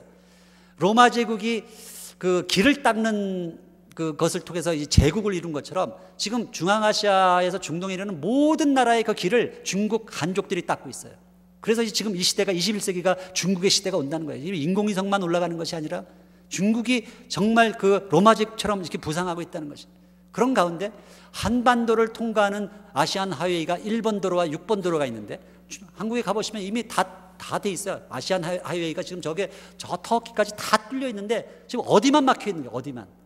오직 북한 때문에 우리가 못 가는 거예요. 이 북한만 열리면 부산에서도 출발해서, 아니 이제 곧 그 도쿄에서 부산으로 이르는 이제 해저 터널도 이제 열릴 그 때가 오기 때문에 자동차 몰고 이제 예루살렘까지 갈 수 있는 시대가 곧 온다는 것이에요. 근데 북한이 막혀 있어요. 근데 저는요, 요번에 그 김정일 위원장이 막 기차 타고 마음대로 그 아시안 하이웨이를 막 달려가는 모습을 보면서 그동안은 저 북한이 막혀 있다고 생각했는데 알고 보니까 우리가 막혀 있는 거더라고요. 북한은 자기 멋대로 마음대로 다니고 있는데 지금 우리가 섬처럼 지금 갇혀가지고 막혀 있는 것이지, 북한은 이미 다 뚫려 있어요. 이것을 뚫어야 돼. 이것을 남과 북의 그 막힌 담이 허물어져야지만 이것이 뚫린다는 것이에요. 그때 이 경제적인 물류와 함께 복음의 물류가 흘러가기 위해서 수많은 이 비즈니스맨들이 지금 발빠르게 움직이고 있는데, 그 가운데 우리 크리스찬 비즈니스맨들이 나타나야 돼. 이들이 이제는 이 선교라는 개념이 완전히 바뀌어야 돼. 옛날처럼 어떤 오지에 들어가서 교회를 세우는 이런 개념이 아니라 이 선교 자체가 하나의 비즈니스화 되어서 정말 우리가 들어갈 수 없는 그 지역에 들어가서 비즈니스 유닛을 만드는 그 자체가 하나의 선교가 되는 것이에요. 그런 시대가 다가오고 있다는 것입니다. 우리가 2007년부터 시작해서 정말 저도 평안가이대 일을 하면서 이 북한을 위해서 얼마나 많이 기도하고 눈물 흘렸는지 몰라요. 정말 통일과 부흥에 대한 꿈을 안고 평안가이대 일도 시작을 했는데, 그때 정말 우리의 기도 중에 정말 100여 년 전에 평양에 일어났던 대부흥처럼 그런 우리 민족 가운데 부흥을 다시 한번 일으켜 주시옵소서, 그 많은 기도를 할 때 수많은 사람들이 북한을 위해서 기도를 했어요. 북한, 이 기도를 했는데요, 하나님께서는 북한을 아프간으로 바꾸셨어요. 아프간으로 응답하셨어요. 이건 놀라운 사건입니다. 그것이 단순한 사건이 아니라 그것은 그 안에 많은 하나님의 그 메시지가 숨어 있었던 것이죠. 우리는 우리가 받은 그 복음을 우리 민족 가운데 가두어 놓고, 우리가 섬나라거든요. 섬나라기 때문에 우리가 통일될 때까지는 섬나라예요. 그 안에서 그렇게 막 지지복구하고 있는데, 우리 디아스포라들은 좀 그래도 눈이 넓잖아요. 하나님의 마음은 그게 아니에요. 이 복음이 우리 민족 가운데 갇혀져 있을 수가 없다는 것이에요. 우리가 받은 복음이 어떤 복음인데요? 얼마나 많은 선교사들이 와서 피를 흘렸는데 그 복음을 겨우 내 가정, 내 교회, 내 교단, 우리 민족 가운데 가두어 둘 수 있겠습니까? 그것이 아니라는 거예요. 저 아프간을 봐라. 저 탈레반 가운데 죽어가는 수많은 저 민족들을 보아라. 지금 저희 제자 가운데서도 지금 그 아프간 사역을 하기 위해서 그 타지키스탄에 들어가서 아프간 난민 어린아이들을 돌보고 하는 그런 제자들이 있어요. 그것을 보여주셨던 그런 사건이었다 생각해요. 토마스와 김선일, 배영기, 수많은 그 순교자들의 피, 그 위에 역사 속에서 하나님께서 교회를 세워오셨어요. 토마스가 대동강변에서 죽임을 당할 때 저 젊은이의 죽음의 의미를 그 당시 깨닫는 사람은 거의 없었습니다. 토마스를 파송했던 그 런던에 있는 선교회에서조차도 토마스가 가지 말라고 우기고 갔었거든요. 요즘에 그 모 선교단체와 비슷한 그런 면도 없지 않아 있어요. 하여튼 막 우기고 갔어요. 가가지고 이제 그 재능 많았던 젊은이가 27살의 나이로 복음 제대로 한번 전해보지도 못하고 성경 몇 권 나눠주고 그렇게 피를 흘려 순교했는데, 그 순교의 피의 터전 위에 100여 년 이후에 그 한 3, 40년 이후에 평양 대부흥이 터졌죠. 그 토마스가 나눠준 그 성경을 가지고, 이렇게 몇 권 안 되는 성경을 가지고 도배했던 그 집이 널다리꼴 교회가 되고, 그 교회가 이사가 가지고 장대현 교회가 돼서 장대현 교회에서 평양 대부흥이 터진 거 아니에요. 정말 이해할 수 없는 하나님의 경륜이에요. 이 고난의 신비. 그런 가운데 지금 그 터전 위에 이 평양가기대가 이렇게 세워졌습니다. 세워졌고요. 이 일을 위해서 얼마나 많은 눈물과 기도가 있었겠습니까? 전 세계 우리 크리스찬들의 교회마다 기도가 있었기에 이 일이 가능했겠죠. 저도 그 일을 맡아서 정말 5대양 6대주를 다니면서 제가 이 내 떡을 물 위에 던져라는 이 메시지를 얼마나 외쳤는지 이루 헤아릴 수도 없습니다. 흐르는 강물 위에 지금은 아무것도 보이지 않지만, 정말 아무 무의미한 그런 행동 같지만, 내가 먹을 그 떡을 던지다 보면 언젠가는 그 떡이 흘러가서 나중에 그것이 열매 맺을 날이 온다는 것이죠. 이 바로 그래서 우리 히브리서에서 믿음은 바라는 것들의 실상이라고 얘기하는 것입니다. 도저히 될 것 같지 않았던 그 일들이 이제 때가 차고 세월이 지나니까 이제 우리에게 실상이 돼서 나타나는 것이에요. 저희 평안가기대 모습이에요. 평안가기대 본관과 같은 곳, 이제 강의실에서 강의하는 모습들, 우리 박찬모 우리 총장님. 근데 애들이 다 늘씬하고 아주 굉장히 키가 크잖아요. 키를 170 이상으로 잘라가지고 선발했기 때문에 너무 들어오려는 사람이 많아서 그렇게 하기로 했다는 거예요. 그래서 저는 이런 것들을 우리가 선교적인 관점으로 잘 잘 이해할 필요가 있다는 생각이 듭니다. 이것은 너무나 당연한 것입니다. 우리가 저걸 보고 막 화를 내고 어떤 분들이 아니 크리스찬들이 후원해서 헌금해서 세운 대학에 저게 웬 말이냐 저것뿐입니까? 한동안 막 국회에서도 문제가 됐던 캠퍼스 안에 이제 소위 영생탑이 서 있고요. 주체사상연구소라는 게 세워져 있습니다. 여러분 아시나요? 처음 들으시는 분 계시나요? 놀라셨죠? 근데 저거는요, 우리가 도대체 이 선교라는 개념이 무엇인가를 정확히 이해하면 너무나 당연한 것이에요. 그분들에게는 정말 좀 우리 북한 분들의 입장에서 좀 생각해 볼 필요가 있어요. 그분들에게는 아까 10대 종교라고 그랬잖아요. 저분들에게는 저게 하나의 그 성전이에요, 성전. 저게 없으면요, 소위 우리 지금 이제 건물 교회 건축하고 계시는데 나중에 준공검사 해야 되죠. 저게 들어서지 않는 관공서나 그런 것들은 북한 전역에서 아무 데도 없어요. 평양 가게 되면 특별하게 세운 게 아니에요. 그분들에게는 당연한 것이에요. 저게 없으면 준공검사가 안 되는, 준공검사가. 저걸 우리가 억셉트하지 않으면 그것은 아예 일이 성립이 안 되는 거예요. 마치 우리가 모슬렘권에 들어가면서 우리는 너희 모스크 그거 허락 못하겠다, 모스크를 다 허물어라 하는 거랑 똑같은 이야기예요. 우리가 지금 왜 들어가는데요? 우리 정말 예수 속담에 뭐 범을 잡으려면 그 굴에 들어가야 된다는 것처럼 우리 그거 다 알고 시작하는 거거든요. 연명가기도 똑같았어요. 연명가기대 안에 등소평 사상연구소 있죠. 끊임없이 그 모태동 사상 뭐 공산주의 과목을 15, 16학점을 듣지 않으면 졸업이 안 돼요. 그것은 그 나라의 당연한 것이기 때문에 그것을 우리가 존중하고 받아들이는 것입니다. 우리가 저것을 다 치워야지만 우리가 들어갈 수 있다고 생각하는 것은 마치 우리 죄된 우리를 하나님께서 바라보시고 너희 죄를 다 제거해야지만 내가 내려가겠다.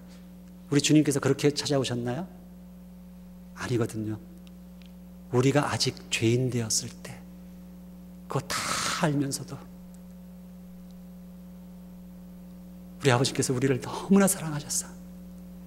그 외아들을 십자가에 달려 돌아가시게 하셨어요. 그것이 선교입니다. 우리 저거 다 알고 있어요. 그러나 들어가는 것입니다.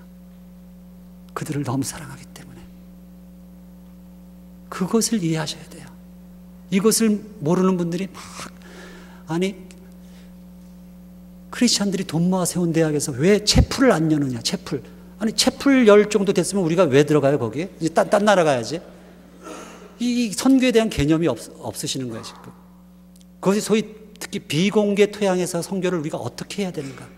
그들의 상황을 다 인정하고 들어가야지만 선교가 시작되는 것이에요. 이 사진은 보셨겠지만 2007년인가요? 우리 안석현 목사님 모시고 이제 토론토에 있는 캐나다 우리 동북아 재단의 후원 이사님들 대표단을 모시고 제가 평양에 들어갔을 때 그 당시 이제 한참 건축이 일어나고 있을 때 그 사진입니다.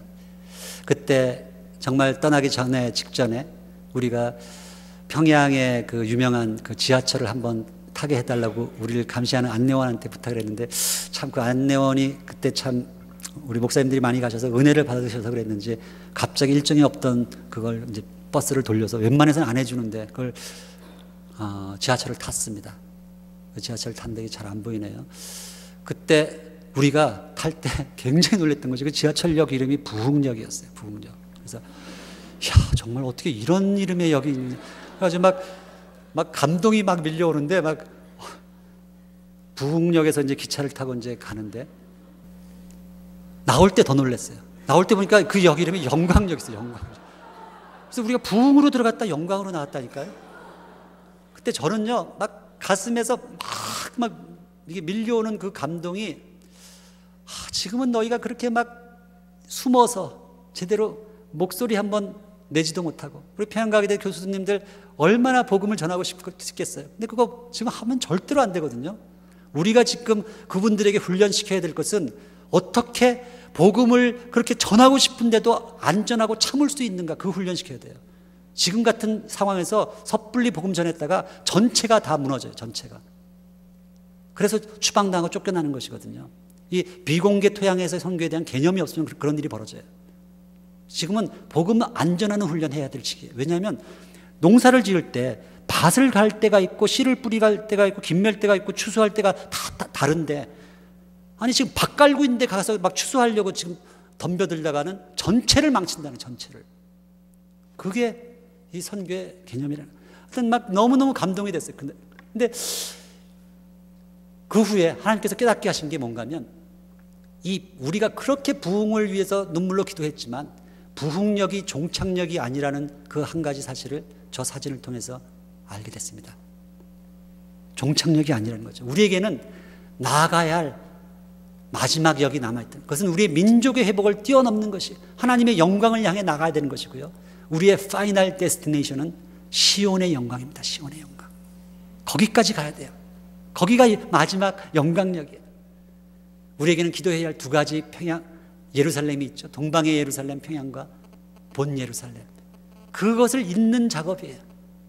정말 가장 평화로운 도시가 되어야 할 두 도시가 우상의 도시, 분쟁의 도시가 되어 있습니다. 우리 주님께서 말씀하세요. 예루살렘의 평안을 위해서 우리가 기도하라고. 그 예루살렘을 사랑하는 자를 내가 반드시 형통하게 하시겠다고. 저는 우리 본한인교회가 이 두 예루살렘을 위해서 눈물로 기도하는, 그리하여 정말 주님이 부어주시는 형통의 복을 받는 그런 교회가 되실 수 있기를 간절히 바랍니다. 우리에게는 마지막 넘어야 할 그 산이 있는데, 그것이 이 남과 북의 한중일의 문제, 그것을 뛰어넘을 때 우리가 비로소 유대인과 이방인, 유대인과 우리 크리스찬 사이에 막혀있는 이 마지막 담이 허물어지는 것이에요. 누가 이 거대한 분리장벽을 허물 수 있겠습니까? 여러분, 우리가 유대인을 욕할 수 있나요? 절대 그럴 수 없어요. 우리가 그들을 통해서 복음을 받았는데, 많은 분들이 유대인들에 대한 강한 반감을 갖고 계세요. 그걸 알고 있어요. 실제로 유대인들 만나보면 정말 교만하고 그런 사람들이 또 많이 있어요, 사실은. 근데 그것을 우리가 극복해야죠. 그들을 통해서 우리가 복음을 받았는데, 우리가 북한 사람들을 손가락질하고 욕할 수 있나요? 아닙니다. 여러분 그거 아세요? 우리가 전쟁이 일어나고 일제시대 때 북한이 정말 우리 민족의 믿음의 산실이었고, 거기에 교회가 3,000개가 넘었는데 남한은, 한국은 200개가 채 안 됐었어요. 그만큼 수많은 선교사들이 들어왔지만 이 남쪽에 있는 이 경상도 문둥이들이 더 완악했다는 것이에요. 그래서 그들을 변화시키기 위해서 하나님께서 마치 아담이 피 흘려야 했던 것처럼, 물론 북한이 우상 숭배했지만 그들을 완전히 피 흘리게 하셨어요. 우리들을 구원하시기 위해서. 그래서 수많은 믿음의 사람들이 북에서 남으로 내려와서 복음을 전했잖아요. 그래서 우리가 그 복음 받은 거예요. 근데 거기서도 복음을 안 받으니까, 그렇게까지 해줬는데 복음을 안 받으니까 전 세계 180개국에 흩어지게 해서 마침내 이국 땅에서 복음을 받게 하잖아요. 저도 똑같았지만 아마 이 중에 여러분 중에 이 이방 땅까지 이렇게 흩어져 오지 않았으면 절대로 복음 받지 못했을 그런 완악한 사람들 대단히 많을걸요. 그게 하나님의 경륜이에요. 우리가 절대로 유대인들, 북한 사람들 손가락질할 수 없습니다. 어쩌면 우리 때문에 그들이 고난받고 있는 것이에요. 2000년 전에 아세요?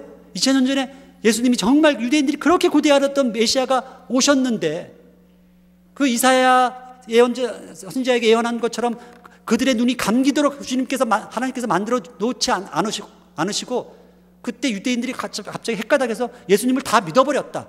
그런 일이 생겼다면 어찌 됐을까? 저는 갑자기 이런 엉뚱한 상상을 해보거든요. 그러면 어쩌면 거기서 역사가 종결될 수도 있었어요. 그 예언이 완성됐으니까. 그런데 하나님의 마음은 그게 아니었어요. 처음 아브라함을 부르실 때부터 그 복의 근원을 통해서 열방 모든 민족이 한반도 끝자락에 있는 우리들까지 이 복음을 들어서 구원받아야 하겠기에 그 유대인들을 그 역사 속에서 그렇게 피를 흘리면서 눈을 감겨 놓으신 거예요. 그리고 이제 그들이 겨우 고난 속에서 이제 예수를 알아보기 시작하는 그 단계에 와 있다는 것이에요. 제가 듣기에 이 본한인교회 근처에 이 러시아에서 온 주이시들이 굉장히 많다고 들었어요. 그들을 우리가 섬겨서, 그들을 변화시켜서, 그들의 눈이 뜨게 해서, 그들이 정말 이 하나님 나라를 완성시키는 마지막 일에 쓰임받는 그런 자원으로 만드는 것, 이거 엄청나게 중요한 사역이에요. 이 토론토에서 평양과 예루살렘을 바라볼 수 있는, 동시에 바라볼 수 있는 안목이 있어야 됩니다. 토론토에서 평양과 예루살렘. 여러분, 왜 북핵 문제니 뭐 이런 것들이 그렇게 강대국들이 이렇게 관심을 가지고 막 이렇게 치열하게 이렇게 다루는지 아세요? 사실은 이 북핵 문제가 이스라엘 문제. 역사가 거기가 모든 것이 지금 화약고가 거기에 담겨 있기 때문에, 북한의 핵이라는 것은 북한하고 가장 가까운 이란이나 시리아 같은 나라로 곧바로 넘어가서 이스라엘을 칠 수 있는 그런 문제예요. 그래서 지금 전전긍긍하는 것이에요. 한반도 문제가 아니라는 것이죠. 이 노스 아메리카에서 전체를 바라보는 그 전체 메인 플로우를 보는 시각을 가지실 수 있기를 바랍니다. 정말 바로 그 땅이 우리 성경의 역사에 나타나던 바로 그 땅이에요. 아직까지도 결국은 역사는 저 예루살렘에서 다시 종결이 될 것입니다. 뭐 지금 이 자스민 혁명이니 이 팔레스타인 국가 이 승인 문제 가지고 막 난리를 치는 그 이유가 지금 이것이 그냥 예사로운 일들이 아니에요. 마지막 때 정말 이 예루살렘이 스가랴서 12장에 예언된 것처럼 전 세계의 사람들이 이렇게 들기가 힘든 무거운 돌이 될 것이다. 무거운 돌. 이 예루살렘이 이거 뜨거운 감자가 돼서 이거 이러지도 못하고 저러지도 못하고 지금 그런 상황으로 들어가고 있어요. 이 전 세계는 지금 이 생기와 살기, 에스겔서 37장처럼 전 세계에서 백투 예루살렘으로 몰려드는 이 생기들의 그런 몰려드는 그것을 막아내려는 강한 살기들이 있어요. 살기. 그것에 큰 충돌이 일어나고 있는 것이에요. 그런 가운데 우리 민족이 이 활 쏘는 민족으로, 제가 이 활을 토론토에서 시작하도록 좀 약간 기울여 봤는데 이러고 보니까 정확하게 평양을 지나서 이 예루살렘까지 가더라고요. 그래서 그것이 우리에게 사명이 있다는 것이에요. 이 활시위를 당기는 사명. 지난 5월 달에 이미 가보신 분 계시는지 모르겠지만 참 의미 있는 이벤트가 있었습니다. 우리 레이쇼에 보면 그 서머나교회 바로 옆에 비전 펠로우십이라고 우리 연변에서 같이 하시던 우리 최선수 장로님이랑 귀한 분이 지난 한 5년간을 그러니까 캐나다 출신으로서 우리 한국 땅으로 건너가셨던 한 188명의 선교사님들을 다 그 사적들을 발굴해서 이 지금 그 뮤지엄을 만드신 거죠. 그걸 이제 오프닝하는 세리머니에 참석했는데 너무너무 감동이 있었어요. 정말 이렇게 많은 그 선교사들이 그 시절에 지금부터 120년 전 188명이나 되는 수많은 선교사들 아세요? 이 캐나다 출신 선교사들이 주로 이 북한 땅과 이 연변 만주 땅 그쪽을 섬기던 분들이에요. 주로 우리가 잘 아는 이 게일 선교사님, 그리고 닥터 조선해상을 쓰신 크리스마스 시를 만들어서 결핵퇴치 운동을 했던 닥터 홀, 그리고 원산에서 회개 운동을 일으켰던 하디 박사, 그리고 세브란스 병원의 기초를 놓았던 닥터 에비슨, 수많은 사람들, 그런 선교사님들의 그 헌신, 눈물. 닥터 에비슨 같은 분은 그 당시에 토론토 대학 교수직을 다 뿌리치고 그냥 33살의 나이에 그때 무슨 비행기가 있었겠어요? 몇 달을 거쳐서 배를 타고 기차를 타고 그렇게 들어가는 것이에요. 근데 그 중에서 참 가장 제 마음을 감동시켰던 그 분이 이분이 노바스코시아 출신인가요? 하여튼 윌리엄 맥켄지 선교사님 아시죠? 맥켄지. 이분이 그 황해도 소래교회를 섬기시던 분인데 키가 뭐 거의 2m 가까이 되는 거구셨다는데 그냥 가가지고 조선 사람하고 똑같이 살면서 옷을 입고 뭐 된장국에 그 고추 찍어 먹고 막 이렇게 그렇게 살다 보니까 너무너무 건강이 악화된 것이에요. 그 당시 또 우리 조선 사람들이 얼마나 무례했어요. 그리고 거기가 환경이 얼마나 열악했어요. 지금 지금 이 시대에 찾아보기 힘든 그런 열악한 환경이었을 거예요. 우리 닥터 게일이 쓰신 그 일기를 보면은 그 선교사들이 그때 당시에 가장 힘든 것이 이게 지글지글 끓는 온돌방. 밤마다 이 몸을 구워대니까 이 침대 생활 하시던 분이 얼마나 그게 힘들었겠어요. 그래서 음식 문제, 그리고 조선 사람들이 무례한 거, 아무 노크도 없이 방문을 와락 열고 들어와가지고 막 이 얼굴 만져보고 막 이상하니까 신기하니까 막 갑자기 팔씨름 하자고 덤벼들고 막 이상한 그런 민족한테 가서 그들이 이제 섬기는데 맥켄지 선교사님이 음식 때문에 그렇게 고생한다는 소문을 듣고 그 언더우드 박사님의 사모님이 가끔씩 재물포항에 이제 배가 들어온 서양 음식이 잔뜩 뭐 이제 빵이나 치즈나 이런 것들이 들어올 거 아니에요. 그래서 그걸 한 보따리를 싸서 하인을 시켜가지고 갖다 드리도록 그렇게 했다는 것이에요. 근데 이 맥키지 선교사님 그것을 받아들고 얼마나 먹고 싶으셨겠어요. 근데 그걸 이제 떨리는 손으로 그걸 풀지는 못하는 보자기를.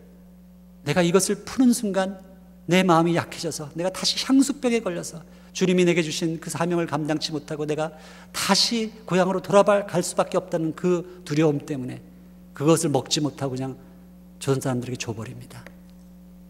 우리가 받은 복음이 그런 복음이에요. 이 땅에서 그런 분들이 떠나가셨다니까요.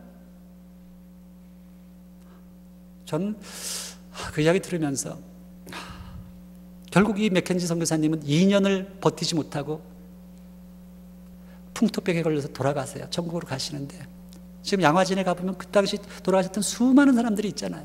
어린아이들, 그 부인들. 그런데 우리가 우리 민족에 붙들려 있을 수 없습니다. 우리가 받은 복음이 어떤 복음인데 이제는 민족을 넘어 이 하나님 나라의 전체를 바라보며 마지막 때를 경영해야 할 그 사명이 우리 코리안 디아스포라를 전 세계에 흩어놓으신 그 하나님의 그 뜻 가운데 숨어 있는 것입니다.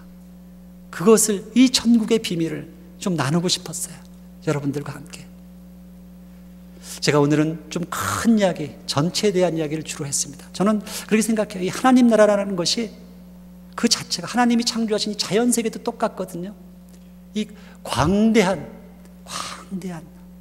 이 상대론의 세계가 있는가 하면 아주 세미한 양자론의 세계가 있어요. 근데 그것이 다 하나로 엮여서 이 자연을 이루고 있는 것처럼 하나님 나라도 똑같습니다. 그것은 광대함과 세미함의 결합이다. 저는 그렇게 생각해요. 전체에서 우리가 이 하나님 나라를 바라볼 그 필요도 있지만 우리가 전체만 바라보고 있을 수 없어요. 항상 내 앞에 지금 당장 하루하루의 데일리 라이프에서 내가 해야 할 그 세미한 부분이 있다는 것이에요. 내일은 이 상황 속에서 우리가 무엇을 해야 되는가, 그 세미한 부분을 다시 좀 나누려고 해요. 부분에서, 전체에서 다시 부분으로 가려고 합니다.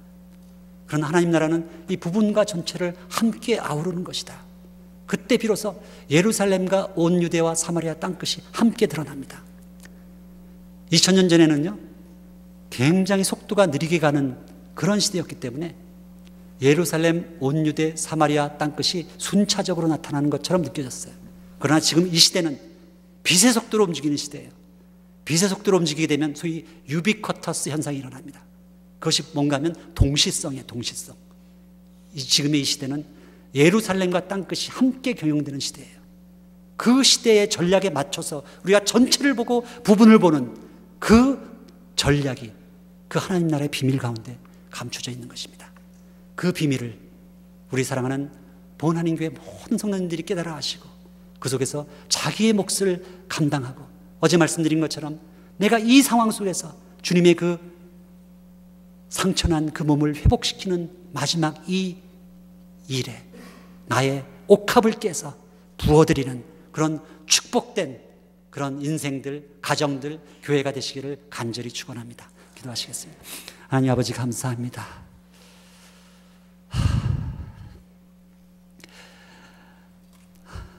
부족한 자가 이 천국의 비밀을 달려오느라 숨차게 달렸습니다. 주님, 그러나 아직도 드러나지 않은 많은 비밀이 있음을 저희가 잘 압니다. 주님, 그러나 이제부터 성령께서 이제 그 천국의 씨앗이 사랑하는 성도님들의 가슴밭에, 마음밭에 뿌려졌으니 이것이 그냥 또 잠시 듣고 잊어버리고 그냥 말라버리고 또 공중의 새가 물어가고 이런 것이 되지 말게 하시고 이제 그 씨가 뿌리를 내려서 무럭무럭 자라게 하시고 가지와 또 잎사귀와 열매가 맺어서 마지막 때 이 아버지의 그 마음을 깊이 분별하고 참 이 본하나님교회를 통해서 이 주변을 먼저 살피고 내가 해야 할 일들을 바라보며 하나님 나라를 경영하는 그런 복되고 아름다운 교회가 될 수 있도록 주님 도와주시옵소서. 이 교회를 축사하시고 이 천국의 비밀을 열방 가운데, 우리 민족 가운데 알리고 전하고 또 들고 나가는 그런 복되고 아름다운 교회 되게 하여 주시옵소서. 남은 것 모든 그 비밀을 주님께서 더 깊이 깨닫게 하여 주실 것을 믿고 주님께 의탁드리며 우리를 구원하신, 그리고 내 안에 살아계신, 그리고 다시 오실 우리 주 예수 그리스도의 이름으로 기도했습니다.